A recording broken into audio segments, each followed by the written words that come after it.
এক পর্যায়ে এসে এক পর্যায়ে এসে আমরা রিজিকের মূলনীতি আলোচনা করছি যে রিজিক বোঝার মূলনীতি। যে এটা যদি আমরা ক্লিয়ার বুঝতে পারি তাহলে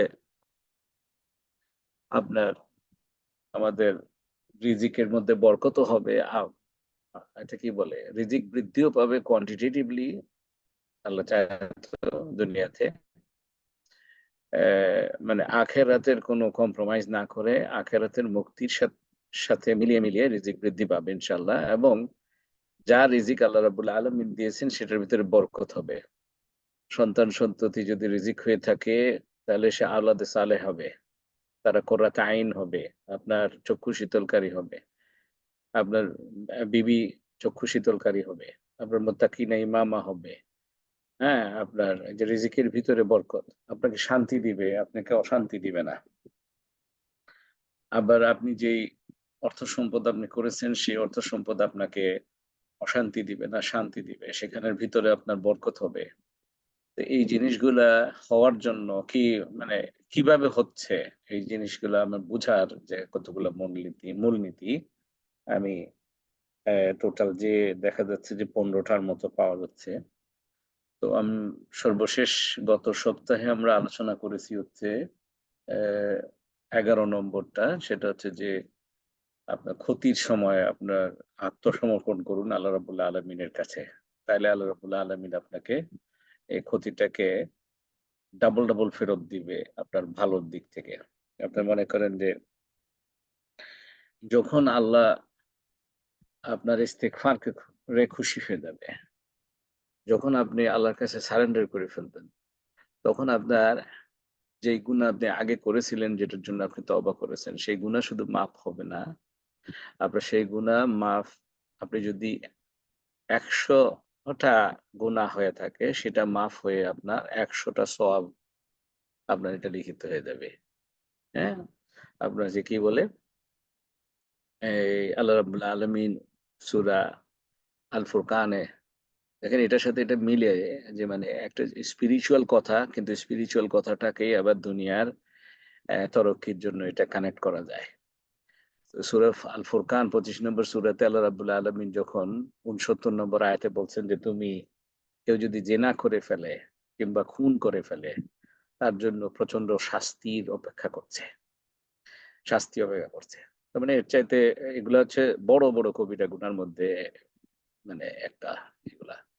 তো আশা করি এখানে আমরা যারা আছি আমরা আল্লাহর রহমতে খুনও করি নাই, জেনাও করি নাই। কিন্তু যে করে ফেলছে তার জন্য বলতেছে আল্লাহ রাব্বুল আলামিন ৭০ নম্বর আয়াতে, "ইল্লা মান তাবা ওয়া আমানা ওয়া আমিলা আমালান সালিহা ফাউলাইকা ইউবাদদিলুল্লাহু সাইয়্যাতিহিম হাসানাত।" যে একটা গুনাহ করে ফেলছে, খারাপ কাজ করে ফেলছে, ত্রুটিপূর্ণ কাজ করে ফেলছে, আল্লাহ রাব্বুল আলামিন বলতেছেন যে তার জন্য আমার রেসিপি হচ্ছে ৩ টা। সে যদি তওবা করে ফেলে ইল্লা মান তাবা ওয়া আমানা এবং ঈমানকে পুনরায় ঈমান এনে ফেলে অর্থাৎ কিনা আবার সে ঈমানকে দোহরায়। সে আবার কালেমা পড়ে ফেলল। আল্লাহ আমার তোমার কাছে তোমার উপরে আমি আবার ঈমান এনে ফেললাম। আমি ভুল করে ফেলছি। ওয়া আমিলা আমালান সালিহা এবং ভালো আমল করতে থাকে। অর্থাৎ কিনা সে যে গুনার কাজটা করেছিল সেটা জিনা হোক, খুন হোক, মিথ্যা কথা বলা হোক, গীবত করা হোক, চুগলখুরি হোক, ছোট বড় সগীরা কবিরা গুনাহ যাই হোক না কেন আপনার এবাদতে মানে গন্ডগোল করেছে, মৌলিক ইবাদত সে পালন করে নাই, নামাজ পড়ে নাই, রোজা রাখে নাই, এরকম করে হ্যাঁ? আপনার অতীত জীবনে। তা এখন সে সেটা থেকে ফেরত এসে সে আমলে সালেহ করতে থাকলো, সে দান করতে থাকলো, সে এবাদত করতে থাকলো, সে নামাজ পড়তে থাকলো, ৫ ওয়াক্ত নামাজে পড়ে তাহাজ্জুদ নামাজ পড়লো, আপনার নফল নামাজ পড়লো, আপনার সদকা দিল, যাকাত দেওয়ার পরে সদকা দিল। তো এইভাবে দিতে আপনার আগে গালিগালাজ করতো, এখন হাসি মুখে কথা বলে এবং এটা কন্টিনিউ আমলে সলে কন্টিনিউ করতে থাকে। সোজা কথা। এই ৩ টা শর্ত যে পূরণ করে ফেললো, আল্লাহ রাব্বুল আলামিন বলতেছেন যে ফাউলাইকা ইউবাদদিলুল্লাহু সাইয়্যাতিহিম হাসানাত। তার জন্য আপনার গুনার সেন্সে সাইয়্যাত থেকে হাসানাত মানে গুনাহকে আল্লাহ রাব্বুল আলামিন সওয়াবে রূপান্তরিত করে দিবেন। অর্থাৎ কিনা একটা লোক ১০০ টা খুন করছে, এমন সময় তার রিয়ালাইজেশন হয়েছে যে আপনার এ যে হায়! আমি তো ভুল করে ফেলছি। এত বড় কবিরা গুনাহ করছি। তখন ওই সময় যদি এই ৩টা শর্ত সে পূরণ করে ফেলে, আমলে সালেহ করতে থাকে, তওবা করে, ঈমান রিনিউ করে এবং আমলে সালেহ করতে থাকে, তখন আল্লাহ রাব্বুল আলামিনের ওয়াদা কমিটমেন্ট হচ্ছে যে এই ১০০টা খুন করার কারণে তার যে মানে খুনের যে গুনাহ, এই গুনাহকে আল্লাহ রাব্বুল আলামিন শুধু শূন্য করে দিবেন না, মানে কেটে দিবেন না। এটা ১০০টা গুনাহকে আল্লাহ রাব্বুল আলামিন ১০০টা সওয়াবে রূপান্তরিত করে দিবে। তার মানে হচ্ছে যে আপনি কিন্তু ২০০ পাইলেন। ১০০ থেকে ০ আসলো, ০ থেকে আরো ১০০ পজিটিভ। -১০০ থেকে +১০০ তে আসলো। ১০০০ হইলে -১০০০ থেকে +১০০০ মানে ২০০০। তো এইজন্য যেমন মনে করেন যে একটা মানুষ যখন নতুন করে ঈমান আনে, তখন তার আগের সমস্ত গুনাহ থেকে সে মাসুম হয়ে যায়। তাই না? আল্লাহ রাব্বুল আলামিন এভাবে করে খাজানা নিয়ে বসে আছেন। আমাদের তো খবর নাই। এখন এই জিনিসটাকেই আপনি যদি ইয়ের দিক থেকে চিন্তা করেন, এই যে সাইয়্যাত এবং হাসানাত এই ২ টার আ ইয়েটা কি? ডিফারেন্সটা কি? এটা কি শুধু গুনার ব্যাপার? হ্যাঁ? না। সাইয়্যাত হচ্ছে যেকোনো কিছু খারাপই। আপনার যে মনে করেন রাব্বানা আতিনা ফিদ দুনিয়া হাসানা ওয়া ফিল আখিরাতি হাসানা। দেখেন ওখানেও হাসানা শব্দটা আছে। আর সাইয়্যাতিহিম হাসানাত, এখানেও হাসানাত শব্দটা আছে। তো মানে হচ্ছে যে দুঃখকে সুখে ভরে রূপান্তরিত করে দিবেন। কষ্টকে আনন্দে ভরে দিবেন। মুসিবতকে আপনার কি মুসিবতের উল্টাটা কি বলবো? শব্দটা কেন খুঁজে পাচ্ছি না। তো সেটা হচ্ছে যে মানে আসানি, হ্যাঁ? বলা যেতে পারে, না? আপনার। তো ওইটা কি ওইটা আবার অন্য জায়গায় আল্লাহ রাব্বুল আলামিন যখন সূরা ইনশিরাতে যখন বলতেছেন যে ফাইন্না মাআল উসরি ইউসরা, ইন্না মাআল উসরি ইউসরা। এই আয়াতটা নাজিল হওয়ার পরে সূরা দোহা এবং সূরা ইনশিরা এই যে একসাথে নাজিল হইছে। রাসূলুল্লাহ সাল্লাল্লাহু আলাইহি ওয়াসাল্লাম খুশিতে হাসতেছিলেন। হ্যাঁ? সাহাবীরা জিজ্ঞেস করলেন যে কি, ইয়া রাসূলুল্লাহ সাল্লাল্লাহু আলাইহি ওয়াসাল্লাম, আপনি কেন হাসতেছেন? যে এই মুহূর্তে আমার উপরে আল্লাহ রাব্বুল আলামিন যে আয়াত নাজিল করলেন সেটার মাধ্যমে আমাকে খবর দিলেন যে আমার উম্মতের জন্য একটা কষ্টের বিনিময়ে কমের পক্ষে ২ টা সুখ আল্লাহ রাব্বুল আলামিন দিবেন। খেয়াল করবেন। ইন্না মাআল উসরি ইউসরা। এই যে যখন অসর বলছেন, অসর মানে হচ্ছে কষ্ট, মুসিবত, বিপদ, বালা। হ্যাঁ? আচ্ছা। এটাকে আল্লাহ আল অসর বলছেন। আল মানে হচ্ছে একটি, একটি কষ্ট, একটি মুসিবত, হ্যাঁ? একটা ক্যালামিটি, একটা ডিজাস্টার, একটা লস। হ্যাঁ? আপনি ব্যবসা করলে একটা লস, হ্যাঁ? ক্ষতি। তো এই এইটা যখন ইউসরা বলছেন মানে ওইটার বিনিময়ে আল্লাহ রাব্বুল আলামিন সুখ দিয়ে দিবেন, সহজ করে দিবেন, সহজতা দিবেন। তখন কিন্তু বলেন নাই, দেখেন খেয়াল করবেন। ইন্না মাআল উসরি আল ইউসরা বলেন নাই। ওখানে আল্লাহ বলছেন ইন্না মাআল উসরি ইউসরা। ইউসরা তার আল শব্দটা ইউজ করেন নাই। আল যে প্রিপোজিশনটা ইউজ করেন নাই। ওখানে যে একটি কষ্টের বিনিময়ে একটি সুখ দিব, এটা না। একটি কষ্টের বিনিময়ে সুখ দিব। এরপরে আবার বলতেছেন ইন্না মাআল উসরি ইউসরা, ইন্না মাআল উসরি ইউসরা। আবার সেই আল অসরকে বলতেছেন। সেইম অসর, সেইম কষ্ট, সেইম মুসিবতের কথা বলতেছেন। ইউসরাকে আবার ছেড়ে দিচ্ছেন, আল শব্দটা নাই। তার মানে হচ্ছে যে সেইম কষ্টে আল্লাহ ২ বার বলছেন ইউসরা, মানে ২ টা সহজতা দিবে, ২ টা শান্তি দিবে, ২ টা সুখ দিবে কমের পক্ষে। আর যেহেতু আল শব্দটা বসায় নাই, সেহেতু এই ইউসরা আপনার ৩ টা হইতে পারে, ১০ টা হইতে পারে, ১০০ টা হইতে পারে, ১ কোটি টা হইতে পারে। এইজন্য আপনি এই মুহূর্তে যে কষ্টের মধ্যে যাচ্ছেন, হ্যাঁ? আপনার আমার ভাই-বোনেরা, আপনি কিন্তু কি করবেন? সবর করেন। আল্লাহ রাব্বুল আলামিনের উপরে তাওয়াক্কুল করেন। আল্লাহ আপনাকে ছেড়ে দিবে না। আল্লাহ আপনাকে ফেলে দিবে না। আল্লাহ will never let you down. এই মুহূর্তে মনে করেন আপনার ভাইয়ের সাথে আপনার সম্পর্ক কষ্ট যাচ্ছে। এটা কিন্তু রিজিকের একটা পার্ট। আপনার বোনের সাথে সম্পর্কের কষ্ট যাচ্ছে। আপনি অস্থির হবেন না। আমি আমার নিজেকেও বলছি। না, এটা কঠিন। এটা ধরে রাখা। আপনার বলা তো খুব সহজ। হুম? আপনি আপনি আশা করতে থাকেন যে কি আপনার এই মুসিবতের ইয়েটাকে আল্লাহ পরিবর্তন করে এমন সুন্দর জান্নাতি সম্পর্ক করে দিবে কিছুদিনের মধ্যে। আল্লাহ রাব্বুল আলামিন। এটা আল্লাহর ওয়াদা, আল্লাহর কমিটমেন্ট। আমি যদি এটাকে সবর করে যদি এটাকে এটাকে কি বলে ফেস করতে পারি ইনশাআল্লাহ। তাহলে এই রিজিক মানে হচ্ছে কি ভালো সম্পর্ক একটা রিজিক। আপনাকে যদি একজন মানুষ ভালোবাসে, একটা হলো যে একজন মানুষ আপনাকে অনেক কোটিপতি, হাজার কোটিপতি কিন্তু মানুষ গালি দেয় পিছন থেকে। কারণ এই যে এটা আপনার জন্য কিন্তু সম্মানজনক হলো না।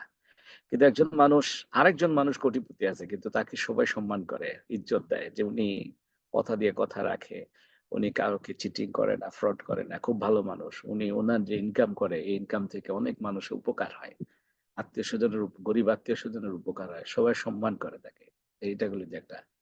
আবার একজন আছে যে মানে সে দিচ্ছে কিন্তু মানুষের কাছে ভালো লাগতেছে না। তার মানে হচ্ছে যে তার কাছে এই সম্মানটা বা ইজ্জতটা রিজিকের মধ্যে নাই। আর একটা হলো যে ধরেন আপনাকে ভালোবাসতে পারে একজনে। আবার এর চাইতে আরো উঁচু মর্যাদা হচ্ছে আপনাকে সম্মানের সাথে ভালোবাসা। আপনাকে শুধু ভালোবাসে না, আপনাকে সম্মান করে ভালোবাসে। হ্যাঁ? তো তো এটা তো আরো উঁচু মর্যাদার রিজিক। তো এই জিনিসগুলা আপনি পাবেন আল্লাহ রাব্বুল আলামিনের এটা কমিটমেন্ট আছে। আপনি যদি এটা ফলো করেন। সবসময় তুবু ইলাল্লাহি তাওবাতান নাসুহা। আল্লাহর দিকে ফিরে যাওয়া এবং আল্লাহর দিকে এই যে সমর্পণ বললাম যে ক্ষতির সময় আত্মসমর্পণ করুন আল্লাহ রাব্বুল আলামিনের কাছে। আপনাকে কেউ কষ্ট দিয়েছে, আপনি বলেন আস্তাগফিরুল্লাহ। আপনার হয়তোবা মনে হবে যে কি ব্যাপার? এটার সাথে এটার সম্পর্ক কি? আস্তাগফিরুল্লাহ মানে তো হচ্ছে যে কিছু ভাই-বোন আমাকে বোধহয় Facebook এ বা কোথাও WhatsApp এ লিখেছেন যে আপনি আস্তাগফিরুল্লাহর উপরে একটু বক্তব্য রাখেন। এটা কিন্তু সিমিলার এই আস্তাগফিরুল্লাহর উপরেই কথা হচ্ছে। ইস্তেগফারের উপরে খুব সম্ভবত বেশ কিছু মাস আগে একটা বক্তব্য রেখেছিলাম, লম্বা বক্তব্য। তো এত বিউটিফুল এটা মানে একটা খাজানা মনে করেন। সারাক্ষণ যেকোনো কিছুতে ইস্তেগফার পড়বেন। আপনি ভালো করছেন, সে তখনও ইস্তেগফার পড়বেন। আপনি খারাপ করছেন তখনও আপনি ইস্তেগফার পড়বেন। আপনি সওয়াবের কাজ করেছেন তখনও আপনি ইস্তেগফার পড়বেন। আপনি গুনার কাজে হঠাৎ করে গুনার কাজ হয়ে গেছে। আমাদের হতেই পারে। হ্যাঁ? তো দোষে গুণে আমরা যে খলিকাল ইনসানু দাঈফা আল্লাহ রাব্বুল আলামিন মানুষকে মানে কি দুর্বল করে সৃষ্টি করেছেন। আমাদের সমস্ত দুর্বলতা আছে। তো করে ফেলেছেন গুনার কাজে লিপ্ত হয়ে গেছেন আবার তখন টনক নড়ছে সাথে আপনি আস্তাগফিরুল্লাহ পড়বেন, ইস্তেগফার পড়বেন। ছোট্ট জিনিস জাস্ট ইস্তেগফার, আস্তাগফিরুল্লাহ। যেটা গত সপ্তাহে বলে মানে শেষের দিকে যেটা বলেছিলাম যে ফাকুলতু আস্তাগফিরু রাব্বাকুম ইন্নাহু কানা গাফফারা ইউরসিলিস সামাআ আলাইকুম মিদরারা ওয়ায়ুমদিদকুম বিআমওয়ালিন ওয়া বানিন ওয়ায়াজআল লাকুম জান্নাতিন ওয়ায়াজআল লাকুম আনহারা। সূরা নূহের আপনার ১০ থেকে ১২ নম্বর আয়াত। Beautiful, beautiful. আপনারা মনে করেন যে এখন বর্তমানে সারা বিশ্বে সকল দেশে ইউকে তে বলেন, বাংলাদেশে বলেন আপনার ইনফ্লেশন এ ভরে গেছে। আপনার প্রাইস হাইক হয়েছে। যেকোনো জিনিস ডাবল দাম আপনার ২ গুণ, ৩ গুণ, ৪ গুণ দাম হয়ে গেছে। আপনার বা মাসের ইনকামে কাজ হচ্ছে না। হ্যাঁ? আপনার টাকা তো মানে শপিং এ গেলেই আপনার শেষ হয়ে যায়। তখন আপনি এই সময় কি করবেন? এই যে আর্থিকভাবে আপনি যে খুব দৈন্য অবস্থার মধ্যে ফিল করতেছেন, আপনি পড়েন নূহ আলাইহিস সালামের এই পরামর্শটা আমরা নিয়ে নেই। যে উনি তো উনার উম্মাকে বলেছেন যে, "জাস্ট একটা কাজ করো। আল্লাহর কাছে মাফ চাও। ইস্তেগফার করো। বলো আস্তাগফিরুল্লাহ, রাব্বিগফিরলি।" তাইলে আল্লাহ বসে রইছেন গাফফার হিসেবে। মাফ তো করবেন। দেখেন সুবহানাল্লাহ কিভাবে আমরা আল্লাহর প্রতি মায়া কেন আসবে না? তারপরেও কেন আসে না? তারপরেও আল্লাহর প্রতি নাফরমানি আমরা কেন করি? যেখানে যান যেকোনো আয়াত আপনি মানে এই বিষয়কে কেন্দ্র করে আল্লাহর যে মাফ করার বিষয়টা, আল্লাহ শুধু মাফ করবে না। আল্লাহ আমাদেরকে শিখিয়ে দিচ্ছেন যে শুধু মাফ করলে হবে না। ও আমার রব, ও আমাদের রব। আমাদেরকে শুধু মাফ করলে আমাদের হবে না। আমাদেরকে আরো কিছু দরকার। কি সেটা? আমার থেকে রহম করো। হ্যাঁ? রব্বানা যালামনা আনফুসানা ওয়া ইল্লাম তাগফির লানা। ও আমাদের রব, আমাদের নফসের উপরে আমরা জুলুম করে ফেলেছি। তো কিনা আমরা গুনাহ করে ফেলেছি। যেটা আদম আলাইহিস সালাম, হাওয়া আলাইহিস সালাম উনারা পড়েছেন। আল্লাহ তাদেরকে শিখিয়ে দিয়েছেন। দেখেন ওয়াইল্লাম তাগফির লানা যে মাফ করে দাও। কিন্তু তারপরে আবার আল্লাহ শিখিয়ে দিচ্ছেন যে এটাও বলো আমাকে। ওয়াতারহামনা আমাদেরকে রহম করো। এই রহমটা হচ্ছে রিজিক। ওয়াতারহামনা মনের শান্তি, সুকুন আপনার মনে করেন যে কি বলে ভালো ইনকাম, ভালো সম্পত্তি, আপনার ভালো কাপড়-চোপড়, ভালো খাওয়া-দাওয়া, আপনার বেসিক নিডস এর অন্ন, বস্ত্র, বাসস্থান, শিক্ষা, চিকিৎসা সবকিছু হচ্ছে ওই ওয়াতারহামনা। কি আবদার, কি আবদার! আল্লাহ আমাদেরকে শিখাই দিছে এইভাবে করে আমাকে আবদার করো আমার কাছে। ও আমার বান্দা। লানাকুনান্না মিনাল খাসিরিন। ও আমাদের রব আমাদেরকে মাফ করে দিবেন। আর শুধু মাফ করলে চলবে না এবং আমাদেরকে রহম কি আমাদের ওয়াতারহামনা আমাদেরকে রহম করতে হবে আল্লাহ। যদি আপনি এই ২ টা না করেন তাহলে আমরা ক্ষতিগ্রস্তদের মধ্যে অন্তর্ভুক্ত হয়ে যাব রব। এই যে সুবহানাল্লাহ বিহামদি এখানে আপনি অসুখের কথা বলেন, আপনি সুস্থ থাকেন সেটা রিজিক। এখন যে অসুস্থ হয়েছেন, ওয়া ইন ইয়ামসাসকা আল্লাহু বিদুররিন ফালা কাশিফা লাহু ইল্লা হু, ওয়া ইন ইয়ামসাসকা বিখাইরিন ফাহুয়া আলা কুল্লি শাইইন কাদির। দেখেন এখানে ওয়া ইন ইয়ামসাসকা আল্লাহু বিদুররিন, হ্যাঁ? এখানে কার সাহস আছে? কে পারবে? যে বান্দা যদি দুরের মধ্যে পড়ে, দূর মানে হচ্ছে অসুস্থতা, দূর মানে হচ্ছে যে আপনার অসুবিধা, দূর মানে হচ্ছে আপনার মনে অস্বস্তিতে, দূর মানে হচ্ছে আপনার calamity, দূর মানে হচ্ছে disaster, মানে যেকোনো কষ্ট ছোট থেকে বড় যত রকমের আপনার দুরারোগ্য ব্যাধি, ক্যান্সার, আপনার কি বলে হার্টের রোগী, আপনি মনে করেন যে স্ট্রোক করেছে, মানে বিছানায় শয্যাশায়ী, আল্লাহ তাকে বলতেছে ওয়া ইন ইয়ামসাসকা আল্লাহু বিদুররিন ফালা কাশিফা লাহু, কে আছে তাকে শিফা দিবে? কেউ নাই। ফালা কাশিফা লাহু, কেউ নাই শিফা দেওয়ার। দেখেন আল্লাহ এখানে থামে নাই। রাহিম রহমান উনি বলতেছে ইল্লাহু, এই যে তিনি ছাড়া। অর্থাৎ কিনা এই আয়াতগুলো যদি একটু মানে এগুলোর মধ্যে এত মিষ্টি জিনিস আছে, হচ্ছে কিনা? বুঝছেন কিনা? যে আপনি যদি একটু মনোযোগ দিয়ে দেখেন যে আল্লাহ আপনাকে এসে একেবারে বলতেছে যে মানে বান্দা তোমার কোনো চিন্তা করার কিচ্ছু নাই। কেউ নাই তোমাকে শিফা দেওয়ার, কিন্তু আমি আছি। এই আয়াতটা এরকম আয়াত প্রচুর আছে। আপনারা দেখবেন যে আস্তে করে আল্লাহ তার রহমের কথা বলে দেয়। আস্তে করে আল্লাহ তার রহম ডাবল করে দেওয়ার কথা বলে দেয়। আস্তে করে আল্লাহ রাব্বুল আলামিন গুনাহকে সওয়াবে রূপান্তরিত করে দেয়।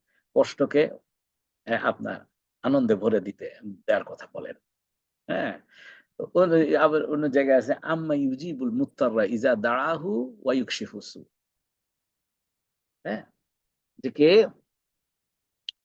মানে কে আছে যে কেউ যদি মানে মুত্তাররা এগেইন ওই যে দৌড়ের মধ্যে পড়ছে। আপনার কে আছে খুব কঠিন কষ্টের মধ্যে পড়ে গেছে, কঠিন মুসিবতের মধ্যে পড়ে গেছে। পড়ে সে আল্লাহর কাছে কেঁদে উঠেছে। আল্লাহ রে! আমার এই অসুস্থতাটা দূর করে দাও। এই কঠিন ব্যথাটা আমাকে দূর করে দাও। আল্লাহ রে! আমার ছেলেটাকে আল্লাহ ভালো করে দাও। তাকে নেইমাওয়া করো। একেবারে ড্রাগ অ্যাডিক্ট হয়ে গেছে। আল্লাহ রে! আমার মেয়েটা কি আপনার এ আরেকটা ছেলের সাথে ভেগে গেছে। আপনি কেঁদে উঠতেছেন। হ্যাঁ? আম্মা ইউজিবুল মুত্তাররা ইজা দাআহু ওয়া ইউকশিফু সু। কে এটা? শিফা দিতেছে কে? এই যে এই সু মানে হচ্ছে খারাপ। খারাপ থেকে শিফা। খারাপ থেকে এটা মুক্ত করে দেওয়া। মানে এই শব্দগুলো এমন আপনার এগুলো কিন্তু মানে বিগ এনকম্পাসিং শব্দ। মানে অনেক কিছু মিন করে। হুম? সু মানে হচ্ছে খারাপ। সু মানে হচ্ছে গুনাহ। সু মানে হচ্ছে আপনার গুনার রাস্তা। হ্যাঁ? ওয়াইকশিফু সু। সু মানে হচ্ছে অসুস্থতা। এনি খারাপই জীবনের। এবং এই খারাপই মানে হচ্ছে আপনার খারাপ রিজিক। এখান থেকে আপনার পাল্টায়ে আল্লাহ রাব্বুল আলামিন শিফা দিয়ে দিবে মানে হচ্ছে যে এবং এই শিফা যে দিবে আল্লাহর ওয়াদা হচ্ছে যে আল্লাহ হ্যাঁ, আপনার এটাকে আপনি যদি আল্লাহ রাব্বুল আলামিনের হুম, মানে কি বলে? কথা অনুসারে উনার আ উম আ আদেশ এবং নিষেধ অনুসারে জীবনটা যদি আপনি চালান, অস্থিরতা যদি না করেন, হ্যাঁ? আপনার মানে আপনার অসুস্থতার কারণে, আপনার মুসিবতের কারণে আপনি আর কাউকে আপনি কিন্তু কি করলেন না? অ্যা উম তাদেরকে উম বিরক্ত করলেন না। মনে করেন যে এটা আমি আমার নিজেকেও বলি যে মনে করেন যে আমি খুব টেনশনে আছি। এখন আশেপাশের লোকদেরকে মনে করেন যে ধমক-ধমক দিয়ে দিলাম। না? আল্লাহ যেন এগুলো থেকে মুক্ত করে আমাদেরকে। আমরা যদি সবর করে রাখতে পারি, হ্যাঁ? তাইলে আশা করা যায় আল্লাহ রাব্বুল আলামিন আপনার এই মুসিবতটাকে দূর করে দিয়ে এইটাকে পাল্টা আপনার উত্তম রিজিক আল্লাহ রাব্বুল আলামিন দিয়ে দিবেন। সুবহানাল্লাহ। দেখেন অন্য জায়গায় আমি আপনাদেরকে একটু অনুরোধ করব যে সূরা নূহের হ্যাঁ, এই যে নূহ আলাইহিস সালামের এই যে দাওয়াতি বর্ণনা একটু সুন্দর করে যদি একটু পড়ে নেন, জাস্ট অনলি অর্থ পড়েন। দেখবেন যে এত ক্লিয়ার মহকামাত, হ্যাঁ? মানে এটা মুতাশাবিহাত না। আপনার সন্দেহজনক মানে দ্বৈত অর্থবোধক আয়াত না এগুলা। একদম ভেরি ক্লিয়ার।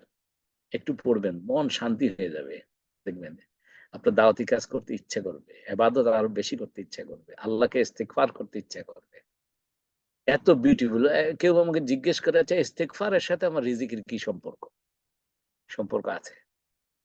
আপনি যখন ইস্তিগফার পড়বেন, তখন কি হচ্ছে দেখেন, আপনি আল্লাহকে ইলাহ হিসেবে স্বীকার করে নিলেন। আপনি আল্লাহই একমাত্র দাতা হিসেবে আপনি স্বীকার করে নিলেন। কি খুশি আল্লাহ, হ্যাঁ? কিরকম রাজি হয়ে গেলেন উনি। এবং আপনার দিকে মনোযোগী হয়ে গেলেন। যে আরে আমার বান্দা আমার কাছে মাপ চাইতেছে। তার মানে হচ্ছে যে সে আমাকে স্বীকার করে নিয়েছে, বুঝে নিয়েছে যে আমি তাকে মাফ করার একমাত্র অধিকার আমি রাখি। আর কাউকে এই অধিকার আমি কাউকে দেই নাই। এর অর্থাৎ কিনা সে সারেন্ডার করতেছে আমাকে। আমাকে রব বলে স্বীকার করে নিচ্ছে। তখন আপনি এমনিতেই চিন্তা করেন না যে দুনিয়ার জিন্দেগিতে মনে করেন যে কারো কাছ থেকে যদি আপনি কিছু পেতে চান, আপনি কি তাকে যাইয়া কি করবেন? হ্যাঁ, তার কাছে যদি মাফ চেয়ে নেন, তারে যদি বলেন যে আমার কোনো ভুলভাল হয়ে যাইলে আপনি আমারে মাফ করে দেন, তখন সে খুশি হবে না? খুশি হয়ে আপনাকে যা দেওয়ার তার চাইতে বেশি দেওয়ার কথা। তো ঐটাকে চিন্তা করেন আপনি এবং আপনার রব। আপনি বলতেছেন তাকে, উনাকে বলতেছেন, ইস্তেগফার করতেছেন। ও আমার রব, আমার জানা অজানা সমস্ত কমতি, ভুল, সে ভুলটা গুনার ভুলও হইতে পারে। সেই ভুলটা আপনার ইনোসেন্ট ভুলও হইতে পারে। মনে করেন যে আপনি ব্যবসা করতে নিয়ে আপনি পার্টনার রং চুজ করে ফেলছেন। তো সামনে আপনি কি করবেন? যে আপনার পার্টনার চুজ করতে গিয়ে আপনি একটু সতর্ক হবেন। হ্যাঁ, মানে ওই যে বলে যে কানা বেলতলায় একবারই যায়। এটা মুমিনদের জন্য কথা আছে যে মুমিনরা কখনো একই গর্তে ২ বার পাড়া দেয় না। এজন্য আপনি যদি আবার যেয়ে সেইম গর্তে পাড়া দেন, আপনি খেয়াল করবেন যে সামনে ব্যবসা করতে গিয়ে আপনার পার্টনার নিতে হইলে আপনি কিন্তু কি করবেন? এ যে এইবার একটু ইয়ে করে ভালো করে চুজ করে নিবেন। হ্যাঁ? তো এখন এটাকে কি মানে কোন পয়েন্টটা যেন বলতে গিয়ে আমি কথাটা বললাম। যে মানে ইস্তিগফার করা মানে হলো আপনি সারেন্ডার করেছেন যে আল্লাহ আমার যদি গুনাহ হয়ে থাকে মাফ করে দাও। কিংবা আপনি যদি ক্লিয়ার জানেন কোন গুনাহটা হয়েছে, এই গুনাহ করেছি আল্লাহ মাফ করে দাও। ১, ২ আল্লাহ গুনাহ যদি নাও করে থাকি আমি খেয়াল করতে পারতেছি না গুনাহ করছি কিনা। আমার ম্যানেজমেন্টে ইনএফিশিয়েন্সি হয়েছে, অদক্ষতা হয়েছে। আল্লাহ আমারে মাফ করে দেয় সামনে আমার ম্যানেজমেন্ট যেন আমি ইহসানের সাথে করি। উত্তমভাবে লিয়াবলুয়াকুম আইয়ুকুম আহসানু আমালা। যে আল্লাহ শুধু দেখতে চায় যে কে সর্বোত্তম আমল করে, এফিশিয়েন্ট ম্যানেজমেন্ট করে, এফিশিয়েন্ট অ্যাক্টিভিটি করে। এবং আল্লাহ তাকেই দিবে। দুনিয়াতেও দিবে আখিরাতেও। এখন এই আলোকে আপনি যদি একটু সূরা হুদের ৩ নম্বর আয়াতে আবার দেখেন, আরো বিউটিফুল লাগে। যে ওয়া ইন ইস্তাগফিরু রাব্বাকুম সুম্মা তুবু ইলাইহি ইউমাত্তিউকুম মাতা'আন হাসানা ইলা আজালিন মুসাম্মা। আপনার ওয়া ইউতু কুল্লা যি ফাদলিন ফাদলাহ। ফাদলিন ফাদলা, ফজলের উপরে ফজল। হ্যাঁ? বরকতের উপরে বরকত। বলতেছে আর তোমরা কি করো? নিজেদের রবের কাছে ইস্তেগফার করো, ক্ষমা প্রার্থনা করো। যদি তোমরা করো এবং করে তার প্রতি মনোনিবেশ করো। অর্থাৎ কি ওই যে এ ইল্লামান তাবা তওবা করলা ওয়া আমানা ঈমান আবার তার প্রতি ঈমান এনে ফেললা এবং আমিলা আমালান সালিহা করতে থাকো। এই একই জিনিসের এখানে কিন্তু রিপিট হচ্ছে দেখেন। অনন্তর তারপরে কি বলছে যে তুবু ইলাইহি ইউমাত্তিউকুম মাতা'আন হাসানা। কি বলছে? তুবু ইলাইহি। অন্য জায়গায় আছে তুবু ইলাল্লাহ তাওবাতান নাসুহা। আপনার একেবারে কি বলে এ খালেস ভাবে আপনার তওবা করা। সর্বোচ্চ যে আর এখানে কোন সন্দেহের অবকাশ না রেখে আল্লাহর দিকে ফেরত। তওবা করা মানে আসলে nothing else but to turn your face to Allah. Allah এভাবে করে। আচ্ছা। আর কারো দিকে না। অন্য একটা বসের কাছে গিয়ে কিংবা কারো কাছ থেকে কিছু পাওয়ার আশা করে আপনি আমার মা-বাপ, কয় উপরে আল্লাহ আপনি, নিচে আপনি। নাউজুবিল্লাহ। এগুলো সব শিরকি কথা। তো বলতেন যে যে তিনি কি করবেন, তোমাদেরকে নির্দিষ্ট সময় পর্যন্ত উৎকৃষ্ট জীবন উপকরণ দান করবেন, মানে কি উৎকৃষ্ট রিজিক দান করবেন। বলছেন যে এতে মাতান হাসানা ইলা আজালে মুসাম্মা, নির্দিষ্ট সময় পর্যন্ত তোমাকে উৎকৃষ্ট রিজিক দিবে। কি কিসের জন্য? বলতে ইস্তেগফার করো আর আল্লাহর দিকে টার্ন করো, আল্লাহর দিকে ফেরো। আগে মিথ্যে কথা বলতা, এখন মিথ্যে কথা ছেড়ে সত্য কথা বলবা। আগে রাগারাগি করতা, এখন রাগারাগি রাগ দেখাইতা, সেটা ছেড়ে মিষ্টি ভাষী হও, মুচকি হাসির মানুষ হও, হাসিময় হাসিমুখী মানুষ হও। হ্যাঁ, তারপরে কি বলে, আগে তুমি মানুষের জমি দখল করতা, এখন করবা না। হ্যাঁ, আগে তুমি আপনার কেউ কিছু চাইলে তাকে গলা ধাক্কা দিতা, সেটা না করে তুমি এখন কেউ কিছু চাইলে মানে খুব মায়া করে তাকে দিয়ে দাও। এভাবে করে, হ্যাঁ, আপনার এটা কি আসলো আমার ইয়েতে? আচ্ছা ঠিক আছে। তো কি বলছি? সরি, আমার জুম এর ভিতরে কি একটা ইয়ে আসছে, তো ক্যান্সেল করে দিয়েছি। হ্যাঁ, তো কি বলতে চাচ্ছিলাম যে কি, মানে সব দিক থেকে আগে আগে তুমি সুদ খাইতা, এখন খাও না। আগে তুমি মদ খাইতা, এখন মদের ধারে কাছে যাও না।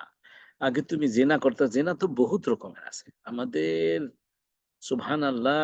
এরকম বোনদের কাছ থেকে মানে কমপ্লেইন পেয়েছি যে তার হাসব্যান্ড নামাজ পড়ে ৫ ওয়াক্ত, দাওয়াতি কাজ করে, অনেক মানুষকে ইসলামের দিকে ডাকে। কিন্তু বলে যে, "উস্তাদ কি করব?" উনি সারারাত ফেসবুকে বিভিন্ন কি বলে গায়ের মহরম মহিলাদের সাথে চ্যাটিং করে। তো ওটাও জিনা, হারাম, নাজায়েজ। লা তাকরাবুজ জিনা। আল্লাহ রাব্বুল আলামিন বলেন নাই যে জিনা করো না। বলছে জিনার ধারে কাছেও যেও না।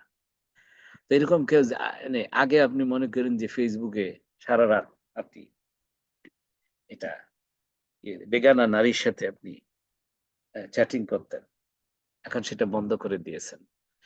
এখন আপনি সারারাত কি করেন? রাত্রে কি করেন? ঘুমান, এশার নামাজের পরে ঘুমান এবং তাহাজ্জুদ নামাজের জন্য উঠেন। হ্যাঁ? ফজরের নামাজ জামাতে পড়েন। এখন উল্টাটা করতেছেন ভালোর দিকে।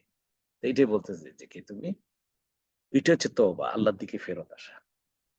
আল্লাহ যে জিনিসগুলা করলে খুশি হবেন সেদিকে যাওয়া। আর যেই জিনিসগুলা করলে আল্লাহ নারাজ হবেন সেগুলা থেকে নিজেকে পরহেজ করা, সেগুলো পরিত্যাগ করা। এটা করলে আল্লাহ রাব্বুল আলামিন কি করবেন? নির্দিষ্ট সময় মানে হচ্ছে দুনিয়ার জিন্দেগিতে তোমাকে উৎকৃষ্ট, দেখেন, মাতান হাসানা, উৎকৃষ্ট তোমার ইয়ে দিবে। এরপরে আল্লাহ রাব্বুল আলামিন বলতেছেন যে, আর ওয়াইউতি কুল্লা জি ফাদলিন ফাদলাহ। যে যারা কিনা অধিক আমলকারী আছে, যে তাদেরকে আল্লাহ রাব্বুল আলামিন আরো বেশি করে দিবেন। চিন্তা করেন। অর্থাৎ কিনা আপনি ইস্তেগফার করলেন, আল্লাহর দিকে ফেরত আসলেন এবং আমল বেশি করতে থাকলেন। এটা কিন্তু ওই একই জিনিস, ইল্লা মান তাবা ওয়া আমানা ওয়া আমিলা আমালান সালিহা, শুরুতে যেটা বলছি। তাইলে আল্লাহ রাব্বুল আলামিন বেশি, বেশি করে দিবে। বেশি আমলকারীকে বেশি দিবে। হ্যাঁ? তো এখন আমরা কি করতেছি কিনা? আপনি নিজেকে একটু প্রশ্ন করবেন। শুধু হাহুতাশ, হাহুতাশ করতেছি। হ্যাঁ? আপনি মনে করেন যে ব্যবসায় ক্ষতি হয়ে গেছে, ব্যাংক্রাফট হয়ে গেছে, দেউলিয়া হয়ে গেছে। এখন ওইটা নিয়ে শুধু হাহুতাশ করতেছেন। আর পালায়ে বেড়াচ্ছেন পাওনাদারের থেকে। আপনি যদি এটা করেন, আল্লাহ আপনাকে সহযোগিতা করবে না। টাইটে খাড়ায় দাঁড়ায় যান আপনি। হ্যাঁ? আপনার ইন্নাল্লাযীনা ক্বালু রাব্বুনা আল্লাহ সুম্মা ইসতাকামু তাতানাজ্জালু আলাইহিমুল মালায়েকা। যে সে যদি ইস্তেকামত করে, যে না, দায়িত্ব নেওয়ার যোগ্যতা হাসিল করেন। আরেকজনের উপরে, যে ব্রিটিশ স্টাইল একটা আছে যে পাস দি বাকস বলে। যে ব্লেমটা আস্তে করে আরেকজনের উপরে ছেড়ে দেওয়া, যে উনি করছিলেন বলে এটা হইছে। না।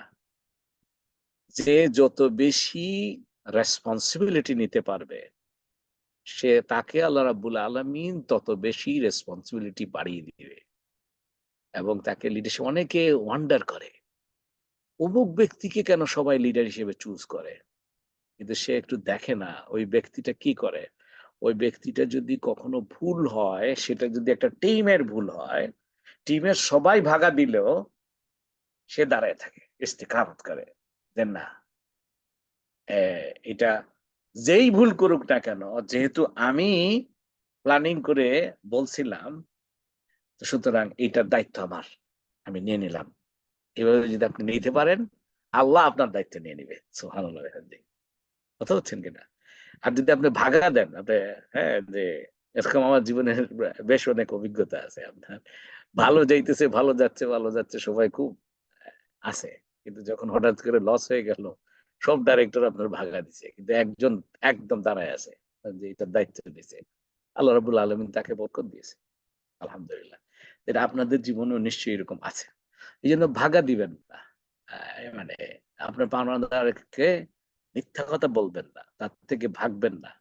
আল্লাহকে তখন বলতে থাকবে যে, "আল্লাহ আমাকে সাহায্য করো।" এই মানুষটা যে কি, দেখেন এই যে দোয়াগুলা রাসূল সাল্লাল্লাহু আলাইহি ওয়াসাল্লাম দোয়া করতেন না? আল্লাহুম্মা ইন্নী আউযু বিকা মিনাল হাম্মি ওয়াল হুজনি ওয়া আউযু বিকা মিনাল বুখলি ওয়াল জুবনি ওয়া আউযু বিকা মিনাল আজজি ওয়াল কাসাল।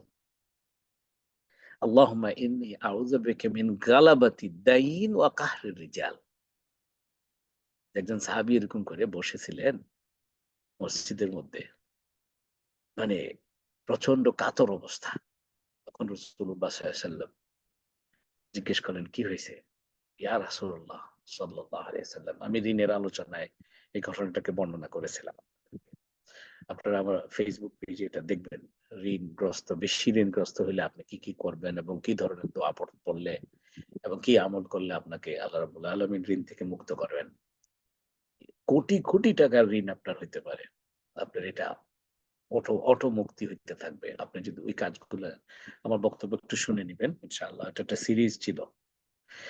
ঋণের থেকে কিভাবে মুক্ত হবেন আপনি। হ্যাঁ? তো এখন এই ব্যক্তিকে রাসূলুল্লাহ সাল্লাল্লাহু আলাইহি ওয়াসাল্লাম বললেন যে, "শোনো, তোমাকে আমি একটা জিনিস শিখিয়ে দেই, একটা দোয়া। এই দোয়াটা যদি করো, তোমার পাহাড় পরিমাণ ঋণ হইলেও আল্লাহ রাব্বুল আলামিন পরিশোধ করে দেওয়ার ব্যবস্থা করবে।" তো সেখানে ওই যে শেষের যে কথা, "ওয়া আউযু বিকা মিন গালাবাতিদ দাইন ওয়া কাহরির রিজাল।" যে কি? ও আল্লাহ, আমাকে ঋণ আমার উপরে বিজয়ী হয়ে যেন না যায়, সেটার জন্য আমাকে তুমি তোমার কাছে পানা চাই। গালাবাতিদ দাইন, হ্যাঁ? ঋণের কাছে যেন আমি পরাজিত না হয়ে যাই। আর ওয়া কাহরির রিজাল, আর ওই মানুষের ইয়ের থেকে, কাহার মানে তো বুঝছেন তো যে এটার কি বলে? যে মানুষের এটা, আমি নিজেই তো শব্দটা কিভাবে সুন্দর শব্দ, মানে এটা তো সুন্দর শব্দ না। জিনিসটা যে আ এ মানুষের রাগের থেকে না? বা মানুষের স্কল্ডিং যেটাকে বলে, যে আমাকে ঋণের কারণে সে আমাকে আচ্ছামতো ধমকাধমকি করতেছে। আচ্ছামতো খারাপ ব্যবহার করতেছে। এমন হইতেছে যে কি, অ্যা মা এই মানুষ লাগাই দিয়ে আমার ঘরবাড়ি ভাঙচুর করতেছে। আমার জিনিসপত্র নিয়ে চলে যাচ্ছে। হ্যাঁ? তো এইটার থেকে আমারে বাঁচাও। ঋণের বোঝার থেকে বাঁচাও। এবং এই মানুষে আপনি দেখবেন যে পাওনাদাররা অস্থির হয়ে যায়। বিশেষত টাকা যদি পায়, আপনার সাথে মানে খারাপ ব্যবহার যাতে করতে না পারে, আপনি কিন্তু এটা করবেন। হ্যাঁ? আর অন্য জায়গায় তো আরো তো আছে, আল্লাহুম্মা কফিনি বিহাজ্জি, ওটা রেগুলার পড়তেন রাসূল সাল্লাল্লাহু আলাইহি ওয়াসাল্লাম। আল্লাহুম্মা কফিনি বিহালালিকা আন হারামিক ওয়া আগনিনি বিফাদলিকা আম্মান সিওয়াক। যে কি, হারাম থেকে আল্লাহ আমার জন্য হারামের উপরে হালালকে কাফি করে দাও, সাফিসিয়েন্ট করে দাও। যাতে করে আমার হারামের দিকে তাকাইতে না হয়। আর কি? ও আগনিনি বিফাদলিকা আম্মান সিওয়াক। যে আমাকে মানে মালামাল করে দাও এমনভাবে তোমার ফজলে, যাতে করে আমি অন্য কারো থেকে কি বলে? অন্য কারো মুখাপেক্ষী না হয়ে শুধু তোমার মুখাপেক্ষী হইতে আম্মা সিওয়াক। তখন দেখবেন যে আপনার পাওনাদার আপনার কাছে পাওনা টাকা চাওয়ার সময় আপনাকে ধমকাবে না। আপনাকে গালিগালাজ করবে না। মায়া করে বলবে। আবার তখন দেখবেন যে সে আপনাকে সময় দিবে। তখন দেখবেন যে সে হয়তোবা মাফ করে দিবে। হ্যাঁ? আপনারা, জানি না আপনাদের কাছে এই জিনিসটা কেমন বাস্তব মনে হচ্ছে। মানে আমার জীবনের এরকম প্রচুর অভিজ্ঞতা আছে। আমার কিংবা আমার সাথের মানুষের। আপনার দেখা গেল যে একজনে অল্প টাকা পায়। ওই যে বলে যে পচা সম্মুখে কি বলে যে? পচা সম্মুখে পা কাটে না, কি বলে? হ্যাঁ? আপনার অল্প টাকা পাওনা, সে একেবারে গালি দিয়ে আপনার শেষ করে ফেলতেছে। আবার দেখা গেল যে আপনি আল্লাহকে খুশি করলেন। এই দোয়াগুলো আপনি করলেন আর তাকে ফেস করলেন, আপনি ভাগলেন না। এখন এমন হইতে পারে যে আল্লাহ তাকে এমন রহম দিল, সে মাফ করে দিতে পারে। অনেক কোটি টাকাও মাফ করে দিতে পারে। ঠিক নাই? ও কথা হচ্ছেন কিনা?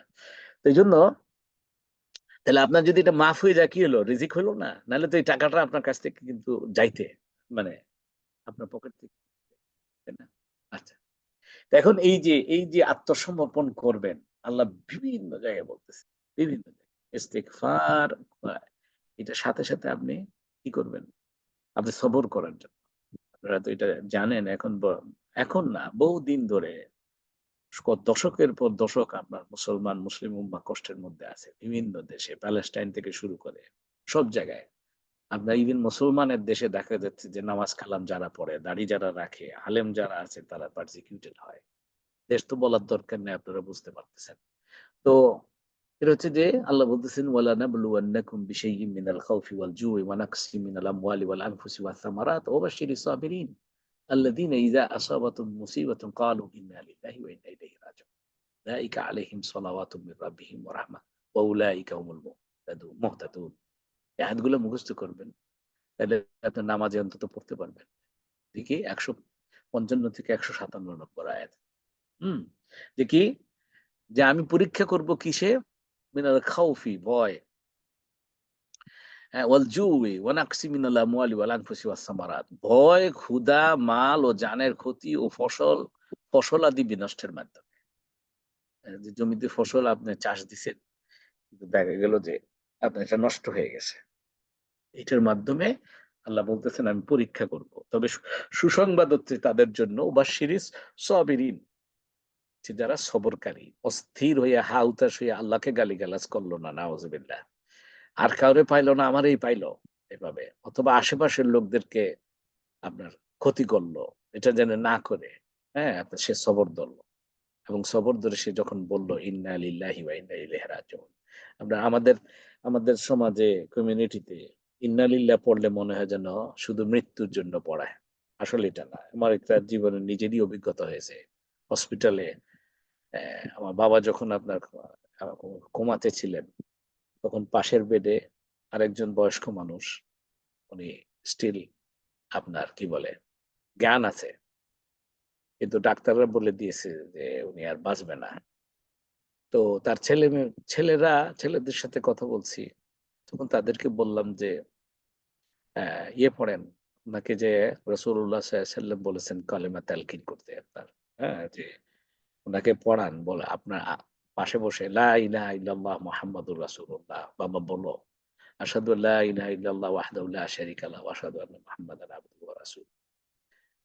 বলার সাথে বলল যে কি, "ভাই আপনি কি আমার বাবাকে মেরে ফেলতে চান?" আমি যে, "কেন?" "যদি আমি তাকে বলি কলেমা পড়ো, তাইলে সে ভয় পেয়ে যাবে। মনে হয় তার মৃত্যু এসে গেছে। দেখেন তো অবস্থাটা। শয়তানে কোন জায়গায় ধরছে।" আবার বলি যে, "মানে একটু ইন্না লিল্লাহ পড়েন।" কয়, "কেন? উনি তো মারা যায় নাই।"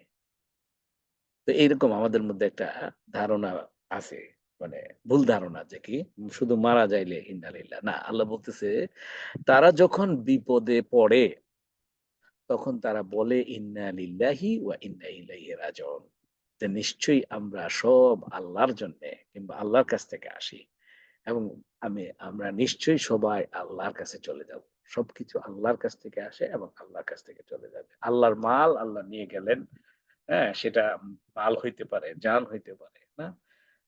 তো এই যে মানুষগুলা যারা এইভাবে ইন্না লিল্লাহ পড়তে পারে, অস্থির না হয়, তাদেরকে আল্লাহ রাব্বুল আলামিন বলতেছেন আল্লাযীনা এই সুবহানাল্লাহি ওয়া বিহামদিহি উলাইকা আলাইহিম সালাওয়াতুম মির রাব্বিহিম ওয়া রাহমাহ। যে তারা যাদের উপরে আল্লাহ রাব্বুল আলামিনের পক্ষ থেকে সালাওয়াত মানে হচ্ছে প্লুরাল, বহুবচনে অফুরন্ত অনুগ্রহ, অফুরন্ত আল্লাহ রাব্বুল আলামিন তাদেরকে স্মরণ করবে ফেরেশতাদের সাথে। দেখো আমার বান্দাটা কিভাবে সবর করতেছে দেখো।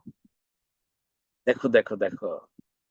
তোমরা বলছিলা ইন্নী জাইলুন ফিল আরদি খলিফা। যখন আমি বলছি তখন তোমরা বলছিলা ক্বালু আতাজআলু ফিহা মান ইউফসিদু ফিহা ওয়া ইয়াসফিকু দিমা।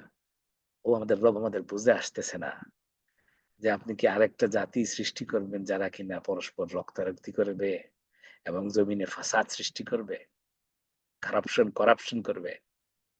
আল্লাহ তখন বলছে, ইন্নী আলামু মা লা তা'লামুন, আমি জানি যেটা তোমরা জানো না।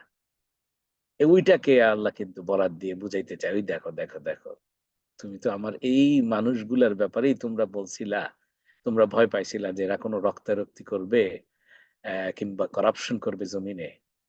এই দেখো দেখো কি পরিমাণে কঠিন কষ্ট পড়ার পরেও সে আমার থেকে মুখ ফিরাচ্ছে না, বরঞ্চ বলতেছে যে যা কিছু সব আল্লাহর কাছ থেকে আসে এবং আল্লাহর কাছে ফেরত যায়। এভাবে করে সবর করতেছে। সুবহানাল্লাহ।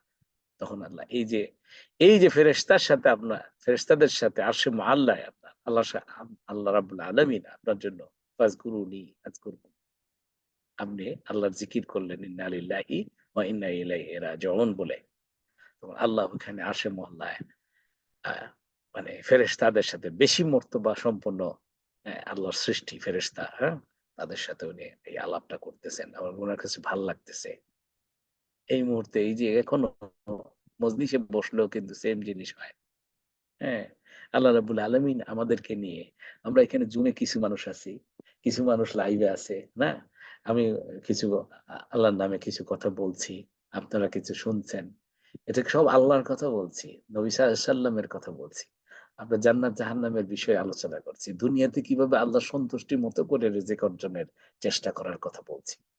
তো সুতরাং আল্লাহ রাব্বুল আলামিন এই মুহূর্তে আরশে মুআল্লায় আপনাকে উনি উনার কুরসিতে বসে ফেরেশতা, উনার আশেপাশের ফেরেশতাদের সাথে আমাদের ব্যাপারে আলাপ করছেন। দেখো, দেখো, দেখো।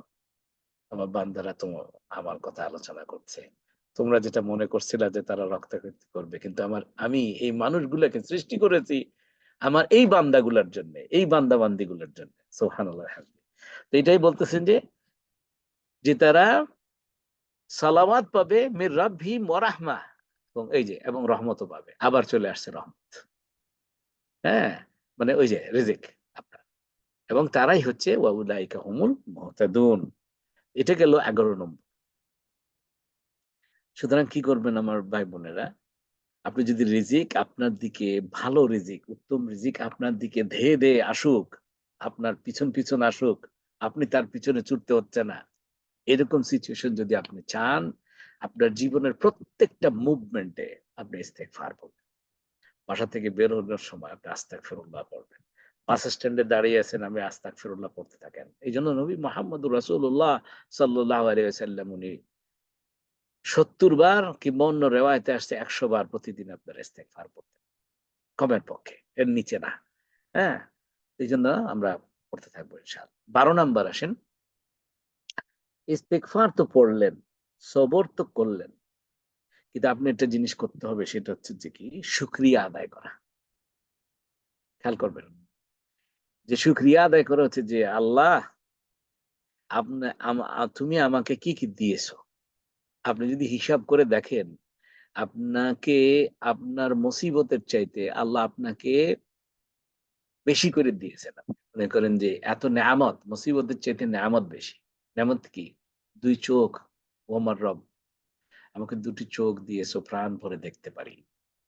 হ্যাঁ? আমার ছেলে-মেয়েকে দেখে আমি মনে শান্তি আসে। তারা কুররাত আইন, তাদেরকে দেখতেছি। হ্যাঁ? আমার চোখটা না দিলে দেখতে পাইতাম না। হ্যাঁ? স্বামী-স্ত্রীর দিকে তাকিয়ে আপনার সুকুন ফিল করতেছে। লিতাসকুনু ইলাইহা। এখন চোখটাই যদি না থাকতো কিভাবে সুকুন ফিল করবে? জান্নাতি প্রশান্তি কিভাবে ফিল করবে আপনার?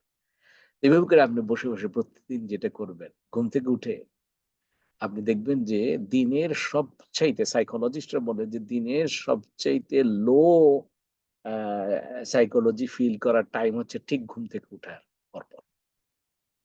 এক্সেপশনাল কেস অনেক সময় হইতে পারে, ভালো স্বপ্ন দেখে ঘুম থেকে উঠছেন, ভালো লাগছে। কিন্তু জেনারেলি আপনি দেখবেন যে দিনের সবচাইতে লো ফিল করবেন হচ্ছে ঠিক ঘুম থেকে উঠার পরপর। এজন্য ঘুম থেকে, বেড থেকে উঠতে ইচ্ছা করে না। তো ওই সময়টাতে বিসমিল্লাহ করে, আস্তাগফিরুল্লাহ, বিসমিল্লাহ, সুবহানাল্লাহ এভাবে করে আপনি উঠে কল্পনা করা শুরু করেন। যে কি আল্লাহ ২ টা চোখ দিছো তুমি। এই যে জন্য রাসূলুল্লাহ সাল্লাল্লাহু আলাইহি ওয়াসাল্লাম শিখাই দিয়েছে বিসমিল্লাহিল্লাযী আহইয়ানা বা'দা মা আমাতানা ওয়া ইলাইহিন নুশুর। আলহামদুলিল্লাহিল্লাযী আহইয়ানা বা'দা মা আমাতানা ওয়া ইলাইহিন নুশুর। যে আল্লাহ তোমার শুকরিয়া, এই যে শুকরিয়া দিয়ে শুরু করেন আপনার দিনটা। আলহামদুলিল্লাহিল্লাযী আহইয়ানা, আমাকে জীবিত করেছে। বা'দা মা আমাতানা, মৃত মৃত অবস্থা থেকে। ঘুমটাকে রাসূল সাল্লাল্লাহু আলাইহি ওয়াসাল্লাম বলছেন এটা মৃত্যুর সমতুল্য। আমরা মৃত থাকি। মৃত অবস্থা থেকে তুমি আবার আ জীবিত করেছে। বা'দা মা আমাতানা ওয়া ইলাইহিন নুশুর। হ্যাঁ? দিনের ইয়েতে আমি প্রসিড করতেছি রব্বুল আলামিন। তো এখন এইটা যখন ইয়ে করলেন তখন মনে, মনে চিন্তা করেন, আহারে! আমার রব এত সুন্দর দুটো চোখ দিয়েছো আমি দেখতে পাই আলহামদুলিল্লাহ। আমাকে শক্তিশালী হাত দুটো দিয়েছো যেটা দিয়ে আমি কাজ করতে পারি। আলহামদুলিল্লাহ। দুটো পা দিয়েছো যেটা দিয়ে আমি হাঁটতে পারি। আলহামদুলিল্লাহ। এভাবে করে আপনি যদি মাথা ব্রেইন দিয়েছো যেটা দিয়ে আমি চিন্তা করতে পারি, বুদ্ধি করতে পারি। আলহামদুলিল্লাহ। আপনি দেখবেন যে মনটা একদম ভালো হয়ে যাবে। আপনার সারাটা দিন সুন্দর যাবে। ইনশাআল্লাহ। এই যে শুকরিয়া আদায় করা attitude to gratitude বলে আরকি এটাকে। যে show the gratitude to আল্লাহ রাব্বুল আলামিন। যে প্রত্যেক জিনিস আল্লাহ আলহামদুলিল্লাহ একটা ভালো বিবি দিয়েছ। হ্যাঁ? আপনাকে রাব্বানা হাব লানা মিন আজওয়াজিনা ওয়া যুররিয়াতিনা কুররাতা আইন। এমন একটা বিবি দিয়েছো, এমন সন্তান-সন্ততি দিয়েছো তাদের দিকে তাকাইলে আমার চোখটা ঠান্ডা হয়ে যায়। ভালো লাগে। হ্যাঁ? তাদেরকে মুত্তাকিনা ইমামা করেছে আলহামদুলিল্লাহ। হ্যাঁ? তো এইভাবে করে একটা আল্লাহ আলহামদুলিল্লাহ আমাকে একটা ভালো চাকরি দিয়েছ। আলহামদুলিল্লাহ। তো এভাবে করে আপনি জীবনের যত প্রাপ্ত জিনিস আছে, খুশির জিনিস আছে, এইটা আপনি হ্যাঁ? যার মা আছে, বাবা আছে, আলহামদুলিল্লাহ। আল্লাহ তুমি এখনো জান্নাতের দরজা খুলে রাখছো। তাদের কাছে তাদেরকে খেদমতের মাধ্যমে পাইবো আলহামদুলিল্লাহ। এভাবে করে আপনি যদি শুরু করেন। তো কারণ হচ্ছে আল্লাহ রাব্বুল আলামিন বলতেছেন যে কি, "লা ইন শাকারতুম লা আযীদান্নাকুম ওয়া লা ইন কাফারতুম ইন্না আযাবি লাশাদীদ।" হ্যাঁ? যে কি যদি তুমি শুকরিয়া আদায় করো তাহলে আল্লাহ রাব্বুল আলামিন তোমাকে আরো বাড়িয়ে দিবে। আর যদি তুমি অকৃতজ্ঞ হও তোমার জন্য কঠিন শাস্তি অপেক্ষা করছে। আযাব ইলা শাদীদ। এখানে এই যে আযাব, এই যে শাস্তি, এই শাস্তি কিন্তু আখিরাতে তো আছেই। দুনিয়াতে আপনার হয়ে যাবে। আপনার যদি সন্তান-সন্ততিতে স্বস্তি না হয়, মানে আপনার কাছে যদি সন্তুষ্ট না থাকেন, আল্লাহ আপনার সন্তান-সন্ততি আপনার থেকে তুলে নিয়ে যাবে। হ্যাঁ? আপনাকে মাল দিয়েছে যা আর আপনার মানে ভালো অর্থ দিয়েছে, অনেক সম্পত্তি দিয়েছে। এটা যদি আপনি সন্তুষ্ট না হন, আল্লাহর কাছে শুকরিয়া আদায় যদি না করেন, এই সম্পত্তি আপনার কাছ থেকে আল্লাহ নিয়ে যাবে। এই সম্পত্তি আপনাকে ভোগ করতে দিবে না। আল্লাহ রাব্বুল আলামিন। আপনার আশেপাশের লোকজন আপনার খয়ের খারা এটাকে ভোগ করবে কিন্তু আপনি ভোগ করতে পারবেন না। আপনি উল্টা হয়ে যাবে যে আপনি জেলে চলে গেলেন। হ্যাঁ? তো এই গতদিন একজনার উদাহরণ দিয়েছি। আমি কারো নাম ধরে উদাহরণ দিতে ভালো লাগে না। তো আ আজকে না হয় নাম নাই বলি। যে এরকম অন্যায়ভাবে আপনার টাকা অর্জন করেছে, ঘুষ দিয়ে, আপনার সুদ খেয়ে, মানুষের কি বলে? জমি দখল করে, হ্যাঁ? আ আপনার মানুষের কাছে চাঁদাবাজি করে শত হাজার কোটি টাকা অর্জন করেছে। কিন্তু দেখা গেল যে এখন দেশের আইন তাকে খুঁজতেছে। সে পালায়ে বেড়াচ্ছে। কিন্তু তার আল্টিমেটলি তার সহায় সম্পত্তিগুলা এই যে হাজার কোটি টাকার সম্পত্তি করেছে এটা দেখা গেল যে তার চাচাতো ভাই, কাজিন, চাচা, মা বা অন্য লোকেরা এটা ভোগ করছে। তার ছেলেমেয়েরাও ঠিকমতো করতে পারছে না। এরকমও দেখেছি যে হাজার কোটিপতি ছেলে মদ খেয়ে মারা গেছে কিংবা আপনার সুইসাইড করছে। তো কি শান্তি আপনার? কোন শান্তি নেই। আপনাকে এটা ভোগ করতে দিবে না। কারণ আপনি আল্লাহর শুকরিয়া আদায় করেন নাই। তেমনি এই যে সবর এবং শুকর, ইস্তেগফার করে সবর এবং শুকর আপনি যদি করতে থাকেন, ইভেন মানে বিউটিফুল জিনিস হচ্ছে যেটা যে আপনি যে সবর করতে পারলেন, এই সুযোগ দিয়ে আল্লাহ রাব্বুল আলামিন আপনাকে দিলেন। এটার জন্য আবার আপনি বলবেন আলহামদুলিল্লাহ। এইজন্য ওই যে কি বলছে যে, ওই যে ইজা জাআ নাসরুল্লাহি ওয়াল ফাত। হ্যাঁ? সূরা নাসরের ইয়েতে আপনি অ্যা কি ৩ টা জিনিস আল্লাহ দিয়ে দিয়েছেন না? নাসরুল্লাহ আল ফাতহ রাআইতান নাসা ইয়াদখুলুনা ফি দীনিল্লাহি আফওয়াজা। মানে কিনা অর্থাৎ কিনা তোমার সফলতা তুমি যখন দেখে ফেলো, ফাসাব্বিহ বিহামদি রাব্বিক ওয়াস্তাগফির। Beautiful tonic. আপনি ওষুধ খাবেন সুস্থ হওয়ার জন্য। আপনার আপনার মুসিবতের থেকে মুক্ত হওয়ার জন্য। কিংবা আপনি সফল হয়ে গেছেন শয়তানে যাতে ধরতে না পারে, আবার সফল হয়ে আপনি প্লেসেন্ট হয়ে যেতে না দেন, দুইটার জন্যই বলছে যে সুবহানাল্লাহ, আলহামদুলিল্লাহ, আস্তাগফিরুল্লাহ পড়তে থাকবেন। সুবহানাল্লাহ, আলহামদুলিল্লাহ, আস্তাগফিরুল্লাহ। আপনি শুধু আপনার জীবন সুন্দর হইতে থাকবে, সুস্থ হইতে থাকবে, শান্তিময় হইতে থাকবে। আপনার কি বলে অর্থে মানে মালামাল হতে থাকবেন। সন্তান সন্ততিতে আওলাদে সালেতে মালামাল মানে হতে থাকবেন ইনশাআল্লাহ। আল্লাহ রাব্বুল আলামিন যেন আমাদেরকে সেটা তৌফিক দান করেন। হ্যাঁ? এরপরে এইটা আগের পয়েন্টে কথাটা চলে আসছে, তারপরেও একটু আপনার রিজিক বোঝার মূলনীতির মধ্যে এটা থাকা দরকার। ওই যে ইনশিরার যে আয়াতগুলো বললাম, যে প্রতি একটা কষ্টের বিনিময়ে কমপক্ষে দুটো আনন্দ রাসূলুল্লাহ সাল্লাল্লাহু আলাইহি ওয়াসাল্লামের উম্মতের জন্য আল্লাহ রাব্বুল আলামিন বরাদ্দ করেছেন। ফাইন্না মাআল উসরি ইউসরা, ইন্না মাআল উসরি ইউসরা। ওয়া ইযা ফারাগতা ফানসাব ওয়া ইলা রাব্বিকা ফারগাব। ওটার জন্য আবার একটু আল্লাহ রাব্বুল আলামিন কিছু দিয়েছেন, কর্মসূচি দিয়েছেন। যেটার বিনিময়ে, হ্যাঁ? আচ্ছা সেটা কি? এটা হচ্ছে নিশ্চয়ই কষ্টের সাথে একটা শান্তি আছে। নিশ্চয়ই কষ্টের সাথে সেই একই কষ্টের সাথে একটা শান্তি আছে। তার মানে ২ টা কমের পক্ষে। ইউসরা বলে যেটা বললাম যে ছেড়ে দিয়েছে। আল ইউসরা আল্লাহ রাব্বুল আলামিন বলেন নাই যে একটি কষ্টের বিনিময়ে একটি স্বস্তি না। একটি কষ্টের বিনিময়ে কমের পক্ষে ২ টি স্বস্তি, ২ টি শান্তি, ২ টি মুক্তি। আপনার আর্থিক কষ্টের বিনিময়ে, হ্যাঁ, আপনার লোনে জর্জরিত। আপনি সবর করে আল্লাহর প্রেসক্রিপশনে কাজ করতে থাকেন, দোয়া করতে থাকেন। রাসূলুল্লাহ সাল্লাল্লাহু আলাইহি ওয়াসাল্লাম যে দোয়াগুলা পড়তে বলেছেন সেগুলো পড়তে থাকেন। কাতরভাবে আল্লাহ রাব্বুল আলামিনকে ডাকতে থাকেন। আপনি দেখবেন যে কি বলে আজকে যে মুসিবতে পড়েছেন এর চাইতে ডাবল আ ফাইন্যান্সিয়াল ফ্রিডম আল্লাহ রাব্বুল আলামিন আপনাকে দিবে। এজন্য আল্লাহ বলতেছেন যে তাইলে তুমি কি করা উচিত? রাসূলুল্লাহ সাল্লাল্লাহু আলাইহি ওয়াসাল্লামকে বলতেছেন। ফাইযা ফারাগতা ফানসাব। যখনই তুমি ফারাগ হবা, ব্যস্ততার থেকে ফারাগ হবা, একটু অবসর পাইবা, হ্যাঁ? তখন কি করবা? যখনই অবসর পান পরিশ্রম করুন। অর্থাৎ কাজটা করতে থাকেন। Keep doing. এবং বলতেছে যে ওয়া ইলা রাব্বিকা ফারগাব। তোমার রবের দিকে তুমি মনোনিবেশ করো। তাইলে তোমার রব তার রহমত তোমার দিকে ঢেলে দিবে। শুধু মাগফিরাত নয়, সাথে রহমত তোমাকে ঢেলে দিবে। এখন আসেন ১৪ নাম্বার একটা আজীব একটা কথা বলবো ইনশাআল্লাহ এখন। আপনারা মনোযোগ দিয়ে শুনছেন কিনা? বিউটিফুল! সুবহানাল্লাহ। সেটা কি? আপনি চাইতে গেলে কি চাবেন আল্লাহর কাছে? আপনি চাইতে গেলে শর্মিন্দা হবেন না। রাসূলুল্লাহ সাল্লাল্লাহু আলাইহি ওয়াসাল্লাম আখিরাতের জন্য বলছে যে, "যখন তুমি জান্নাত চাইবা, কি চাইবা? জান্নাতুল ফেরদাউস চাইবা, সর্বোচ্চটা চাইবা। কার্পণ্য করবা না, শর্মিন্দা হবা না।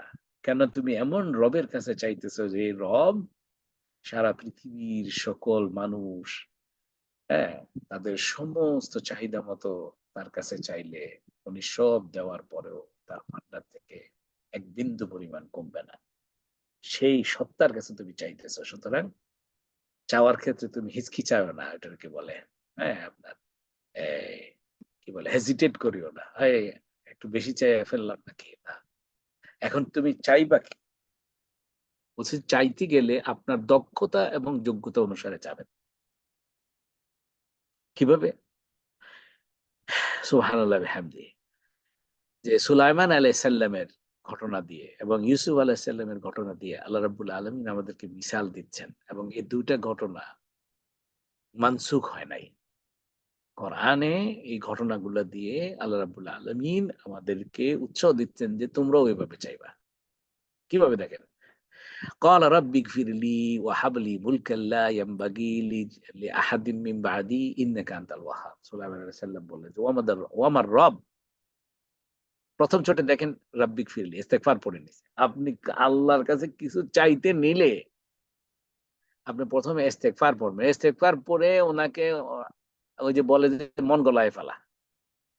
আপনার দিকে মানে সে মনোযোগ দিয়ে তাকাবে। আরে আমার বান্দা আমার কাছে মাফ চাইতেছে। রাব্বিক ফিরলি ১ম চোটে। উনি কিন্তু চাই অ্যা একটা জিনিস চাওয়ার জন্য উনি হাত তুলছেন। প্রথম চোটে বলতেছেন আল্লাহ আমারে, আমার রব আমারে মাফ করে দাও, রব্বিক ফিরলি। এরপরে যে চাওয়াটা, যে আপনার পৃথিবীর সবচেয়ে হাইয়েস্ট দুনিয়াবি দোয়া করেছেন কে? সুলাইমান আলাইহিস। আমাদের যে কিছু হুজুররা, কিছু আপনার ওস্তাদরা, যে দুনিয়াবি হইও না, দুনিয়াতে কিছু চাইও না, আখেরাত যদি পাইতে চাও দুনিয়াতে চাইও না, এরকম কথা বলতে চায়, তাদের গালে থাপ্পড় হচ্ছে এই আয়াতটা, এই দোয়াটা। তাদের গালে চড়, যে দুনিয়াবি হবে না, দুনিয়ার জিনিস কি তাইলে আমরা শয়তান বদমাশের কাছে ছেড়ে দিব? গভর্নমেন্ট ফর্ম করবে আপনার শয়তান বদমাইশরা, আমরা ওইটাতে যাব না, কেননা দুনিয়াবি হয়ে যাব। নাউজুবিল্লাহ। হ্যাঁ, এরকম একটা। হ্যাঁ, তারপরে ব্যবসা করিও না, দুনিয়াবি হয়ে যাব। তাইলে সমস্ত ব্যবসা হলো চোর ছাচ্ছরদের কাছে আমরা দিয়ে রাখবো নাকি? চিটার বাটপারদের কাছে দিয়ে রাখবো। আর তারপরে আমরা মনে করব যে সমাজ কেন ভালো চলছে না। কেননা আমার ভাই, আপনি তাকওয়ার নাম দিয়ে আপনার এই যে কি বলে, এই যে একজন ভালো লেখক আছেন নঈম সিদ্দিকী, আপনারা পড়বেন, এটা ছোট্ট চটি বই, চরিত্র গঠনের মৌলিক উপাদান। উনি এখানে খুব সুন্দর করে একটা ব্যাখ্যা দিয়েছেন যে কি, তোমার কাছে যদি চরিত্র নামক পুঁজি থাকে, সেটা তুমি পুঁজির মানে সার্থকতা হচ্ছে বাজারে, ব্যবসাতে সেটা খাটানো। পুঁজি যদি সে খাটে না, তাহলে সে লাভ দিবে কিভাবে? সে ক্ষতিও হইতে পারে। এখন আপনি চিন্তা করলেন যে খবরদার বাজারে তুমি ইনভলভ হও না, ব্যবসায় ইনভলভ হও না, তোমার তাকওয়া নষ্ট হয়ে যাবে। তাহলে বোঝা যায় যে তোমার তাকওয়ার প্রবলেম আছে। তোমার তাকওয়া নামক পুঁজিটা, বা ভালো আখলাক নামক যে পুঁজিটা আছে, ভালো চরিত্র নামক যে তোমার পুঁজিটা আছে, এটা তুমি বাজারে যদি ছাড়ো, তাহলে এটা সার্থকতা। বাজারে যাও, আব্দুর রহমান ইবনে আউফ রাদিয়াল্লাহু আনহুর মতো, ওসমান রাদিয়াল্লাহু আনহুর মতো, আবু বকর রাদিয়াল্লাহু আনহুর মতো, ইমাম আবু হানিফা রহমতুল্লাহ আলাইহির মতো, হ্যাঁ কি, বাজারে তোমার পুঁজিটা ছাড়ো। হ্যাঁ, আপনার সেটা কি, একটা হচ্ছে অর্থ পুঁজি আছে, আর একটা হচ্ছে যে দক্ষতার পুঁজি আছে। এটা তুমি বাজারে ছাড়ো, বাজারে ব্যবহার করো। ব্যবহার করলে পরে কি হবে, সেটা থেকে তুমি যদি এফিশিয়েন্টলি করো, তাহলে তোমার লাভে লাভ হবে। নবী মোহাম্মদ রাসূলুল্লাহ সাল্লাল্লাহু আলাইহি ওয়াসাল্লাম উনি যেভাবে করেছেন, মা খাদিজা রাদিয়াল্লাহু আনহা, নবুয়তের আগে, যখন ওনার বয়স 20 থেকে 25 এর মধ্যে, ওই সময় ওনাকে যে আহ, খাদিজা রাদিয়াল্লাহু আনহা ওনার অর্থ দিয়ে সিরিয়াতে পাঠিয়েছিলেন ব্যবসা করার জন্য। নবী মোহাম্মদ রাসূলুল্লাহ সাল্লাল্লাহু আলাইহি ওয়াসাল্লাম শুধু আলামিন সাদিক ছিলেন না, উনি কিন্তু ওই যে লিয়াবলুয়াকুম আইয়ুকুম আহসানু আমালার মানুষ ছিলেন। উনি মুহসিন ছিলেন।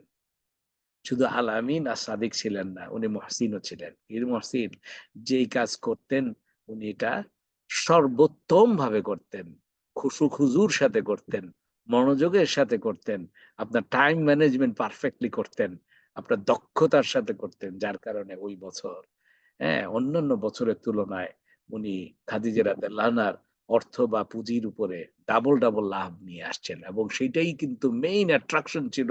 খাদিজা রাদিয়াল্লাহু আনহা 40 বছর বয়সী, হ্যাঁ, মানে মহিলা আপনার 25 বছর বয়সী যুবকের প্রতি আকৃষ্ট হয়েছেন, যে এ শুধু চরিত্রেই শুধু ভালো না, এ তার দক্ষতায়ও ভালো। কথা হচ্ছেন কিনা? হ্যাঁ। তো কি জন্য বললাম এই কথাটা, যে আপনি আল্লাহর কাছে কি চাইবেন এবং সেই অনুযায়ী কিভাবে কাজটা করবেন। হ্যাঁ, তো এখানে কি হচ্ছে যে সুলাইমান আলাইহিস সালাম কি চাচ্ছেন দেখেন, ওয়াহাবলি মুলকাল লা ইয়ামবাগি লি আহাদিম মিন বাদি। আপনি আল্লাহর কাছে কিছু যদি চাইতে চান, কতটুকু চাবেন? আল্লাহ আমাকে কোটিপতি করো হালাল ভাবে, মানুষের টাকা মেরে কোটিপতি না। আমাকে কোটিপতি করো হালাল ভাবে, তোমার অনেক বান্দার আমি দায়িত্ব নিতে চাই। তোমার অনেক গরিব বান্দা, আমার গরিব আত্মীয় স্বজনের দায়িত্ব নিতে চাই, আমাকে কোটিপতি করো হালাল ভাবে। এটা আপনি চাইতে পারবেন। এটা আপনার কিন্তু দুনিয়াবি হওয়ার বিষয় নয়। এটা সেটাই মিসালটা কি, যে আমাকে এমন মুলুক দাও, এমন রাজ্য দাও, এমন সাম্রাজ্য দাও আমার রব, যা আমার পরে কিয়ামত পর্যন্ত আর কাউকে দিবা না। আচ্ছা দেখেন তো, সুবহানাল্লাহ, উনি রাজ্য চাইতেছেন, অর্থাৎ কি না, এখনকার জমানায় বলতে পারেন যে আমাকে প্রাইম মিনিস্টার করো ব্রিটেনের, আপনি চাইতে পারবেন। কিন্তু কি শর্তটা কি? শর্ত আছে। শর্ত হচ্ছে যে আপনার এই ব্যাপারে দক্ষতা আছে কিনা এটা আপনি বুঝে নিতে হবে, আন্দাজে মান্দাজে চাইলে হবে না। সুলাইমান আলাইহিসসালাম একজন রাজার ছেলে, দাউদ আলাইহিসসালাম নবী এবং রাজা সম্রাট। হ্যাঁ, তো সারা জীবন মনে করেন যে এই দোয়াটা করার আগ মুহূর্ত পর্যন্ত উনি ছোট বাচ্চা অবস্থা থেকে শুরু করে উনি কিন্তু সারাক্ষণ কি ছিলেন, দাউদ আলাইহিসসালামের এজলাসে বসা থাকতেন, যে ওনার মজলিসে বসা, যে আপনার ওই যে কি বলে রাজার সভাসদ বলে নাকি, ক্যাবিনেট। হ্যাঁ, ওখানে সবসময় দেখতেন যে কি কিভাবে রাজ্য পরিচালনা করে। ছোটবেলার থেকে উনি বাবাকে দেখে দেখে দেখে দেখে শিখে ফেলছেন। ওনাকে কখনো, ওনার কোনো সুযোগ হয় নাই কখনো যে জমিনে চাষাবাদ করার। যার কারণে উনি কিন্তু, যদি উনি কেন উনি বলেন নাই যে আল্লাহ আমাকে অনেক জমি দাও, জমিতে চাষ করার সুযোগ দাও, আমি চাষ করে, কেন চাষের কাজ উনি শিখেন নাই। উনি শিখছেন কি, উনি শিখছেন বিচার কিভাবে করতে হয় ইনসাফের সাথে। উনি শিখেছেন রাজ্য কিভাবে চালাইতে হয়। উনি শিখেছেন আপনার মনে করেন যে কি এ রাজ্যের সকল মানুষকে ইনসাফের ভিত্তিতে কিভাবে পরিচালনা করতে হয়।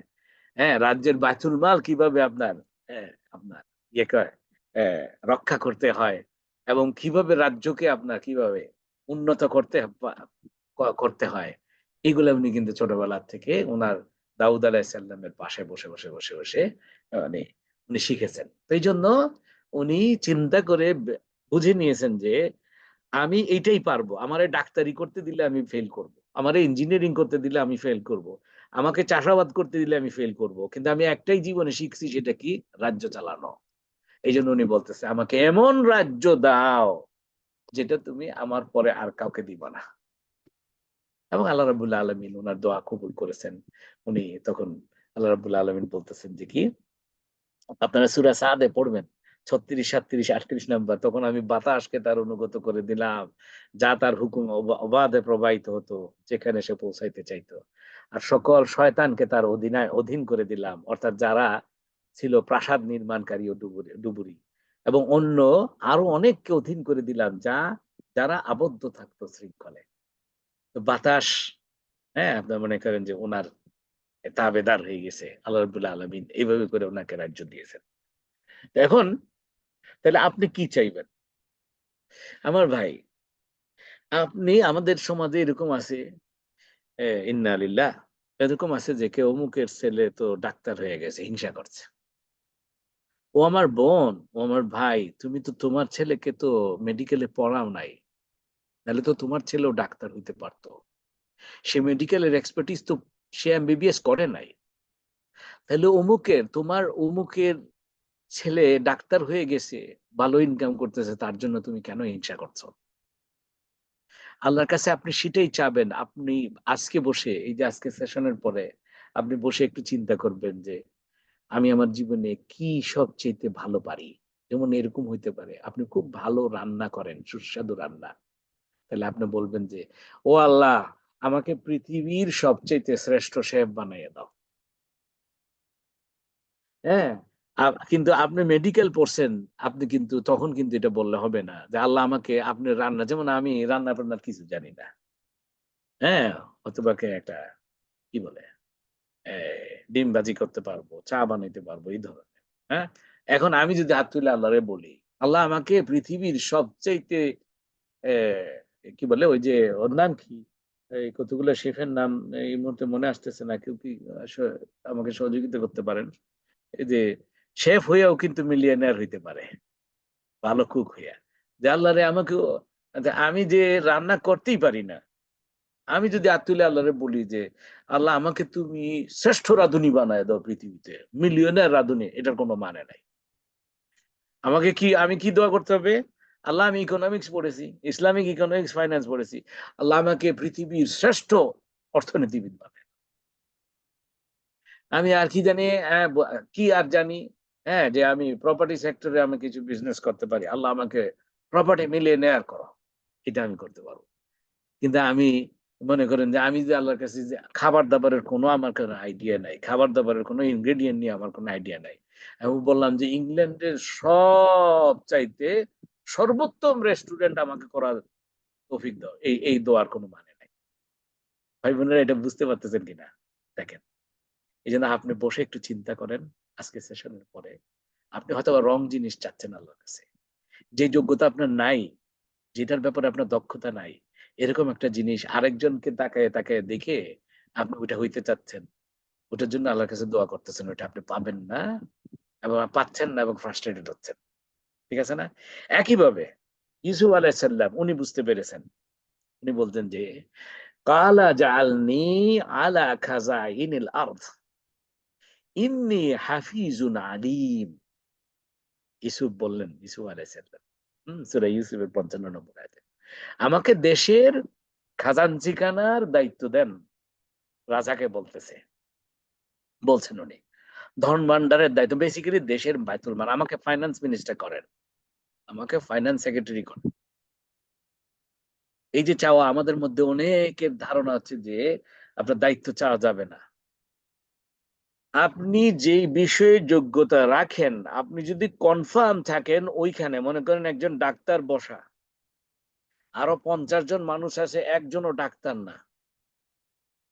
এই অবস্থায় একজন অসুস্থ হয়েছে, এই ডাক্তার যদি মনে করে যে আমি সবার কাছে বলবো না, বললে রিয়া হয়ে যাবে, আমি দায়িত্ব চাবো না, তখন এই লোকটা যদি অসুস্থ হয়ে ক্ষতিগ্রস্ত হয়, আল্লাহ রাব্বুল আলামিনের কাছে এই ডাক্তারের জবাবদিহি করতে হবে।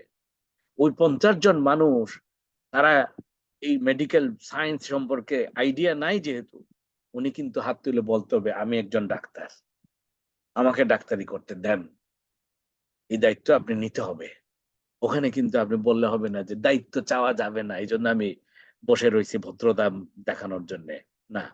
একইভাবে কিন্তু ইমাম হওয়ার ক্ষেত্রে আমাদের অনেক এরকম হয় মসজিদে, আপনার দেখা গেল যে কি, যে আপনি যদি আলেম হয়ে থাকেন, আপনি যদি হাফেজ হন, আপনি যদি আলেম হন, আপনি সহিহ তেলাওয়াত যদি হয়, আপনি যদি কনফার্ম থাকেন আশেপাশের মুসল্লি আপনার যাকে বা যাদেরকে ইমামতি করতে বলছে তাদের তেলাওয়াত সহি না, আপনি তখন you have to declare yourself that আমি ইমামতি করব। এটা হচ্ছে সেটা।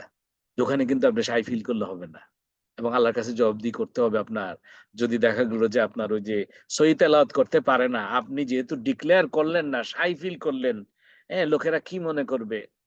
হ্যাঁ, একটা তেলাওয়াত সহি হয় না এরকমের নামাজ পড়াইলো, সবার নামাজে ক্ষতিগ্রস্ত হইলো, এটার জন্য আপনি দায়ী। এজন্য you have to declare yourself. এরকম করে ইসু আলাইহিসসালাম বুঝতে পেরেছেন যে কি, উনার যোগ্যতা হলো এই যে খাজানচিখানা, বায়তুল মাল, দেশের ফাইন্যান্স বাজেট, হ্যাঁ, ওটা রক্ষা করার মতো উনার যোগ্যতা আছে। এটা উনি যখন বুঝতে পেরেছেন, উনি বলছেন যে কি ইন্নী হাফিজুন আলিম, আমি একজন বিশ্বস্ত রক্ষক এবং অধিক জ্ঞানবান। সুবহানাল্লাহ বিহামদি। হি ডিডন্ট হেজিটেট এবং আল্লাহর কাছে চাইবেন আল্লাহ আমাকে বলেছি যে রাসূলুল্লাহ সাল্লাল্লাহু আলাইহি ওয়াসাল্লামের অন্য আরো হাদিস আছে, সেখান থেকে এটাকে ইন্টারপ্রেট করতে গিয়ে ভুল করে মানুষ, যে রাসূলুল্লাহ সাল্লাল্লাহু আলাইহি ওয়াসাল্লাম যে কেউ যদি চেয়ে দায়িত্ব নেয় তার প্রতি আল্লাহর রহমত থাকে না, আর সবাই যদি তাকে দায়িত্ব দেয় তার উপরে আল্লাহর রহমত থাকে। এটা হচ্ছে জেনারেলিস্ট, আপনার মনে করেন যে জেনারেল লিডার হওয়ার জন্য আপনি আপনি মনে করেন যে একটা সমাজে আপনি কি আমির হইতে আপনি চাবেন না, কিন্তু আপনার যে ক্যাপাসিটি যেই জায়গায়, সেটার জন্য আপনি কিন্তু আল্লাহর কাছে চাইবেন আপনি। আশা করি কথাটা বোঝা গেছে। যে জি ভাই, আপনি সৌদি আরবে মাগরিবের টাইম, ঠিক আছে আপনি যেতে পারেন, অসুবিধা নাই। আবার আসলেন, আমরা যদি ততক্ষণ পর্যন্ত থাকি, যেহেতু আমরা বিভিন্ন দেশের ভাই বোনেরা উপস্থিত আছেন। এই যে সর্বশেষ যেটা ১৪ নাম্বারটা, আমি আশা করি আপনার আমি আমি আশা করব যে আপনারা এই বিষয়টা আমাকে একটু প্রশ্ন করবেন। তাহলে আমি আরেকটু সুন্দর করে বলব। যে আপনি আল্লাহর কাছে চাইতে গেলে আপনার দক্ষতা এবং যোগ্যতা আপনার কি আছে সে অনুসারে চাবেন, সেটার মধ্যে বরকত হবে ইনশাআল্লাহ। আচ্ছা, এখন আসেন সর্বশেষ যেটা ১৫ নাম্বার, যে কি সবকিছু বুঝলাম, এখন আমার রিজিক বৃদ্ধি হবে, আমি দোয়া করলাম, আল্লাহ রাব্বুল আলামিন দিতে চায় আমাকে, কিন্তু আমি ঘরে বসে আছি, এফোর্ট দিচ্ছি না, কনসিস্টেন্সি নাই। হ্যাঁ, আপনি একদিন কাজ করলাম তো আরেকদিন করলাম না, এটা হলে হবে না। এটা কি? Keep putting effort, keep going until you get the success. Success will come from Allah subhanahu wa ta'ala. But you keep putting your effort.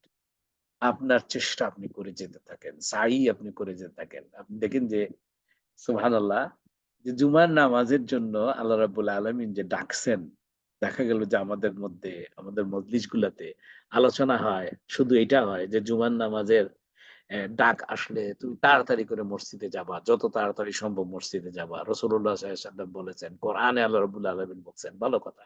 কিন্তু এইটার সাথে কানেক্টেড একটা বিউটিফুল রিজিকের একটা জিনিস আছে, এটা কিন্তু সচরাচর আলোচনা হয় না। সেটা হচ্ছে ওই যে সাই যেটা বলছি, হ্যাঁ? আপনার পৃথিবীতে বিচরণ করা। যে কি?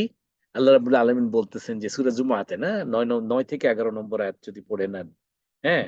আপনার একটা হলো যে আল্লাহ তার নামাজের দিকে ডাকতেছেন, মসজিদের দিকে ডাকতেছেন। আবার যখন নামাজ শেষ হয়ে যাচ্ছে, তখন আল্লাহ বলতেছেন তুমি দুনিয়ার জমিনে বিচরণ করো। তার মানে হচ্ছে দুনিয়ার দিকে ডাকতেছেন। হ্যাঁ? আল্লাহর স্মরণের সাথে, সাথে আল্লাহর জিকিরের সাথে, সাথে। তো সেটা কি?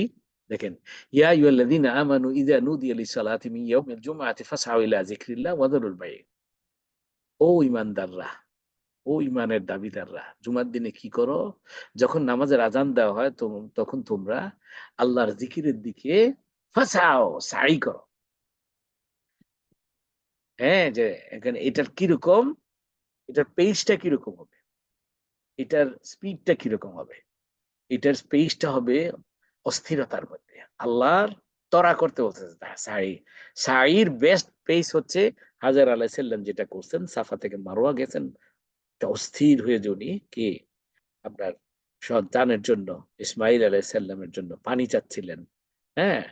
তো এই পানি খোঁজার জন্য উনি সাফা থেকে মারওয়া, মারওয়া থেকে সাফা এভাবে করে ৭ বার উনি সাই করেছেন। ত্বরা করে হাঁটা যেটাকে বলে। আপনি যে এই আ এটাকে ইংলিশে বলে ব্রিস্ক ওয়াকিং। আপনি আরামসে হেলে দুলে হাঁটলেন এটা না।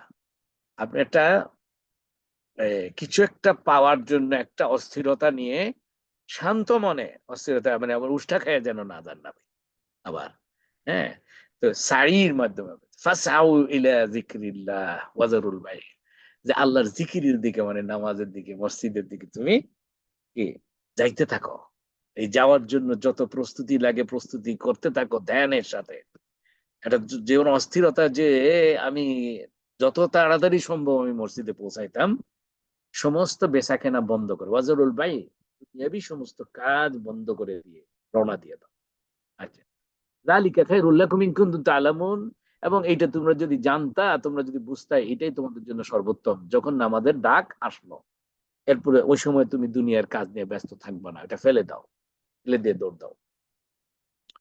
কিন্তু এই যে আমি রিজিকের যে কথাটা বলতেছিলাম, এই রিজিক আপনি পাবেন যদি এটা ফলো করেন। ফাইজা কুদিয়াতিস সালাতু ফান্তাশিরু ফিল আরদ ওয়াবতাগু মিন ফাদলিল্লাহ ওয়াজকুরুল্লাহ কাসীরান লাআল্লাকুম তুফলিহুন। সুবহানাল্লাহ।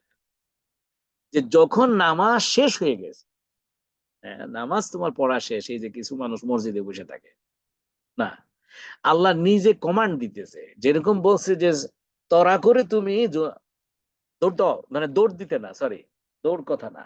দৌড় বললেই কিন্তু আপনি উষ্টা খাওয়ার সম্ভাবনা আছে। আপনার কিন্তু হাঁপানি এসে যাবে। রাসূল সাল্লাল্লাহু আলাইহি ওয়াসাল্লাম বলছে মসজিদে কখনো তুমি মানে মসজিদে এমন ভাবে যাবা যাতে করে তুমি যখন জামাতে অন্যদের সাথে দাঁড়াইবা তুমি যেন হাঁপাও না। হ্যাঁ? মানে তুমি মানে যাতে করে তুমি শান্ত মনে, শান্ত চিত্তে তুমি নামাজে দাঁড়াইতে পারো। এইভাবে করে। তো এখন কিন্তু যদি নামাজ শেষ হয়ে যায়, যখন নামাজ শেষ হয়ে গেল তোমরা জমিনে বিচরণ করো। ফান্তাশিরু ফিল আরদ। কি জন্য? ওয়াবতাগু মিন ফাদলিল্লাহ। এবং আল্লাহর অনুগ্রহ তালাশ করো, আল্লাহর ফজল তালাশ করো। মানে তুমি ব্যবসা করো, তুমি রিজিক তালাশ করো, তুমি চাকরি করো, যেটাই করো না কেন। অবশ্যই ব্যবসা হচ্ছে সর্বোত্তম। কেননা রাসূলুল্লাহ সাল্লাল্লাহু আলাইহি ওয়াসাল্লাম, আমি বারবার রিপিট করতেছি এই আলোচনাতে। এর আগের সিরিজেও বলেছি। যে কি? যে ব্যবসাতে আল্লাহ রাব্বুল আলামিন রিজিকের ১০ ভাগের ৯ ভাগ রেখে দিয়েছে। সুতরাং আমার ভাই বোনেরা, যে যাই করেন না কেন ছোটখাটো ব্যবসা করার চেষ্টা করবেন। চাকরি করলেও কোথাও যদি কোনো কেনা-বেচার সুযোগ পান, সৎভাবে, হালালভাবে সেটা আপনি করবেন। মনের ভিতরে এটা রাখার দরকার নেই দুনিয়াবি হয়ে যাব। না। ওই ইনকামটা আপনি আপনার কাছে যদি মনে হয় যে ওই ইনকামটা এক্সট্রা, হ্যাঁ? আপনি নিয়ত করেই ওই ইনকামটা করেন। যে আল্লাহ তোমার এক গরিব বান্দাকে দিব আমি। তখন বরকতও দিবে আল্লাহ রাব্বুল আলামিন। হ্যাঁ? তো এই যে বলছে যে আল্লাহর ওয়াবতাগু মিন ফাদলিল্লাহ ওয়াজকুরুল্লাহ। এই আল্লাহর ফজল তুমি তালাশ করতে থাকো। আল্লাহর পক্ষ থেকে আসা উত্তম রিজিক তালাশ করতে থাকো এবং সাথে, সাথে তুমি কি করো? আল্লাহর জিকির, আল্লাহকে অধিক করে স্মরণ করো। তার মানে কি? তার মানে হচ্ছে যে তুমি দোকানে গেলা, এখন মনে করো যে কি তুমি আম বিক্রি করতেছো, হ্যাঁ? আপনার কিংবা কোন একটা ফল তুমি বিক্রি করছো।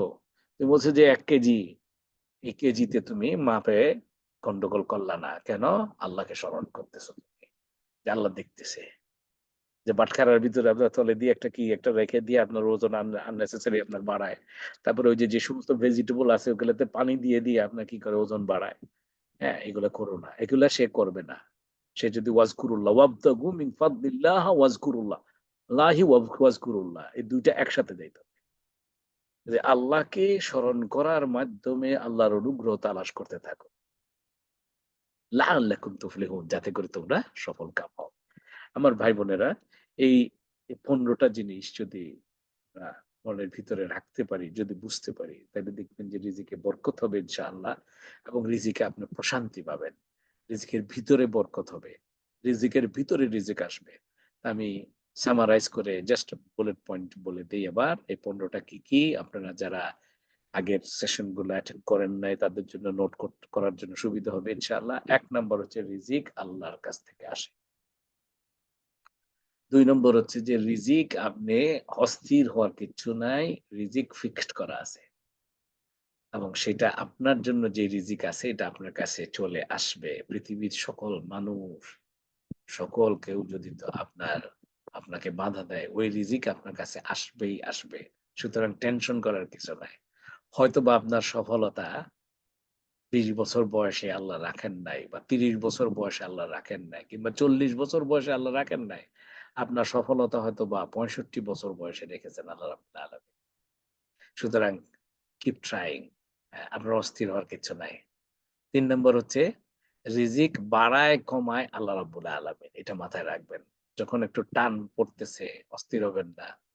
যে আল্লাহ এটা করতেছে সুতরাং আল্লাহ আবার বাড়ায় দিবে। আল্লাহ আমাকে আল্লাহুম্মা রযুকনা ফাইন্নাকা খায়রুর রাযিকিন। হ্যাঁ, আল্লাহুম্মা রযুকনা বিগাইরি হিসাব। আল্লাহুম্মা কফিনি বিহালালিকা আন হারামিক ওয়া আগনিনি বিফাদলিকা আম্মান সিওয়াক। এভাবে করে আপনি পড়তে থাকবেন। হ্যাঁ, যে অনেকগুলো দোয়া তো এর আগেও বলেছি। আল্লাহুম্মা ইন্নী আউযু বিকা মিনাল হাম্মি ওয়াল হুজন যে দোয়াটা পড়লাম একটু আগে যেটা বলেছি। তো এভাবে করে আপনি আশা করা যায় যে রিজিক বাড়ায় কমায় আল্লাহ রাব্বুল আলামিন। আপনি একটু যখনই দেখেন টের পাচ্ছেন যে একটু কম হইতেছে, আপনি ফিল করেন যে এটা আল্লাহ রাব্বুল আলামিন ইয়ে করতেছে, আমাকে পরীক্ষা করছে, আমি এই পরীক্ষায় উত্তীর্ণ হলে আমাকে রিজিক বাড়ায় দিবে। ৪ নম্বর হচ্ছে যে আপনি যেই যার জন্য চেষ্টা করবেন, যেটার জন্য চেষ্টা করবেন আল্লাহ রাব্বুল আলামিন আপনাকে সেইটাই দিবেন। আপনি ডাক্তার হইতে চাইলে, আপনি এমবিবিএস করলে তখন আপনাকে আল্লাহ রাব্বুল আলামিন ডাক্তারই বানাবেন।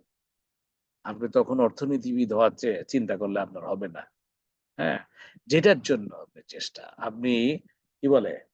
এ আপনি যদি অনেক প্রপার্টির মালিক হইতে চান এবং ওইটা চেষ্টা করতে থাকেন, দেখবেন যে আপনি ২০ টা টার্গেট করলে আপনার ১০ টা প্রপার্টির কিনতে পারবেন দেখবেন।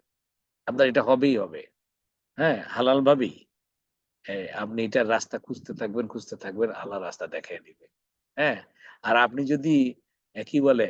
দুনিয়াতে ইনভলভড হব না। হ্যাঁ? আপনার খয়রাত খেয়ে চলবো, তখন আপনি খয়রাতিই হবেন।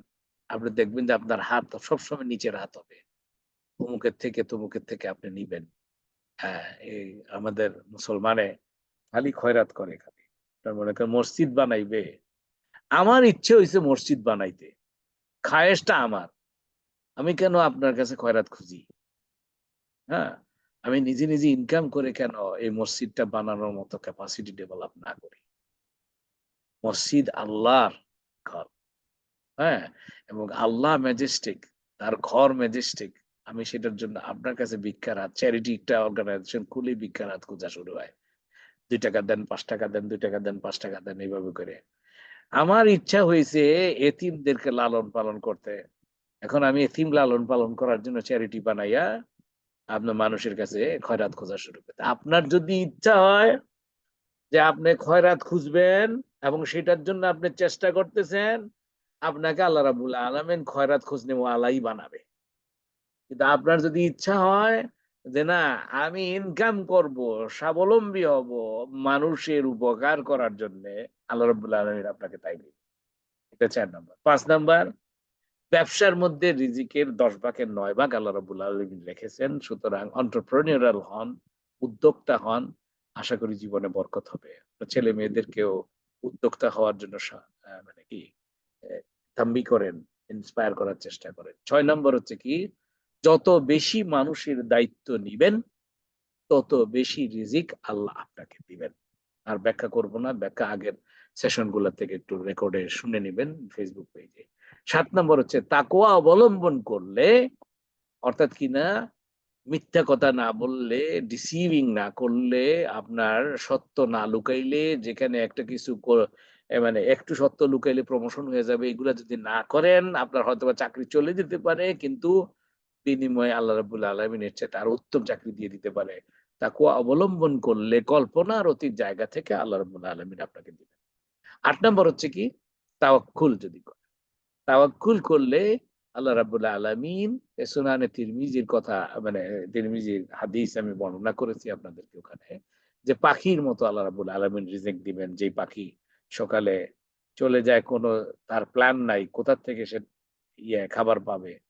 কিন্তু সন্ধ্যার সময় সে যখন আবার খাঁচায় ফেরত আসে, সে ভরপেট হয়ে আসে। তো এরকম করে পাখির মতো রাসূল সাল্লাল্লাহু আলাইহি ওয়াসাল্লাম বলেছেন রিজিক দিবে। আপনি তাওয়াক্কুল যদি করতে পারেন। ৯ নম্বর হচ্ছে আপনি যদি দান করতে থাকেন সচ্ছল অসচ্ছল যেকোনো অবস্থাতে, আপনার কাছে আছে তখনও দেন, আপনার কাছে নাই তখনও দেন, আপনার কাছে কম আছে তখনও দেন, আপনার কাছে বেশি আছে তখনও দেন আল্লাহ রাব্বুল আলামিনের রাস্তায়। হ্যাঁ? আল্লাহর বান্দাদেরকে সহযোগিতা করার জন্যে।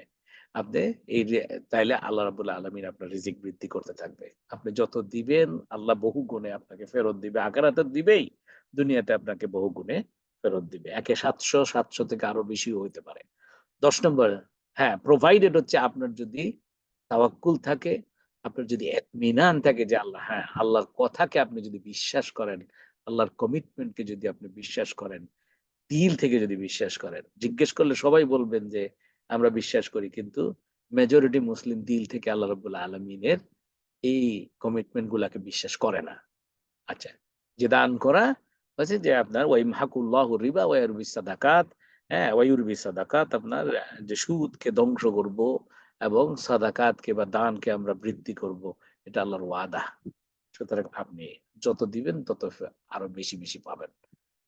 ১০ নম্বর হচ্ছে যে আত্মীয়তার সম্পর্ক বৃদ্ধি করুন। যেই আত্মীয়র সাথে আপনার সম্পর্ক খারাপ ছিল অনেক দিনের, আজকে সেশনের পরে ফোন করবেন। হ্যাঁ? যেই আত্মীয়দের মধ্যে সম্পর্ক বৃদ্ধি করা, তাদেরকে ইউনাইট করা, এগুলা যে করবে তার রিজিক আল্লাহ রাব্বুল আলামিন বৃদ্ধি করবে। হ্যাঁ? এটা লম্বা আলোচনা করেছি এই ব্যাপারে। ১১ নম্বর আজকে গতদিন শুরু করেছিলাম গত রবিবারে, আজকে শেষ করেছি সেটা, ক্ষতির সময়ে, কষ্টের সময়ে, বিপদের সময়ে, মুসিবতের সময়ে আত্মসমর্পণ করুন আল্লাহর কাছে। ১২ নম্বর হচ্ছে যে শুকরিয়া আদায় করুন। হ্যাঁ, develop an attitude two gratitude. হ্যাঁ, যে আল্লাহর শুকরিয়া আদায় করুন, আল্লাহর নেয়ামতের রহমতের শুকরিয়া আদায় করুন, আল্লাহ বাড়িয়ে দিবে। ১৩ নম্বর হচ্ছে যে প্রতি একটি কষ্টের বিনিময়ে বিলিভ করেন, ইয়াকিন আনেন যে কমের পক্ষে আল্লাহ রাব্বুল আলামিন ২ টি আনন্দ দিবেন, ২ টি সফলতা দিবেন।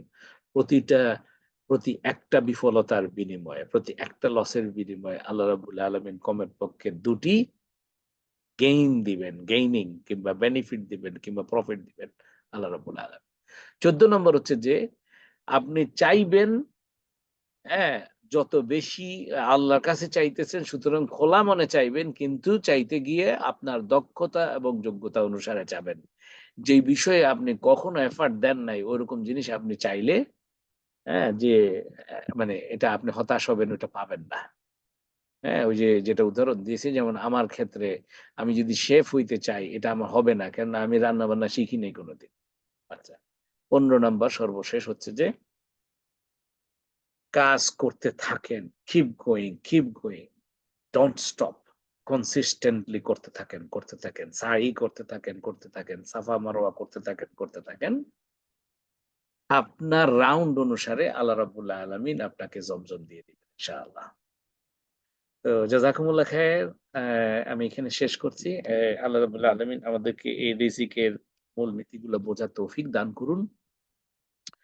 আগামী সেশনে আলোচনা করব যে এই রিজিক বৃদ্ধি করার জন্য প্র্যাকটিক্যাল টিপস কোরআন হাদিসের আলোকে কি হতে পারে। একেক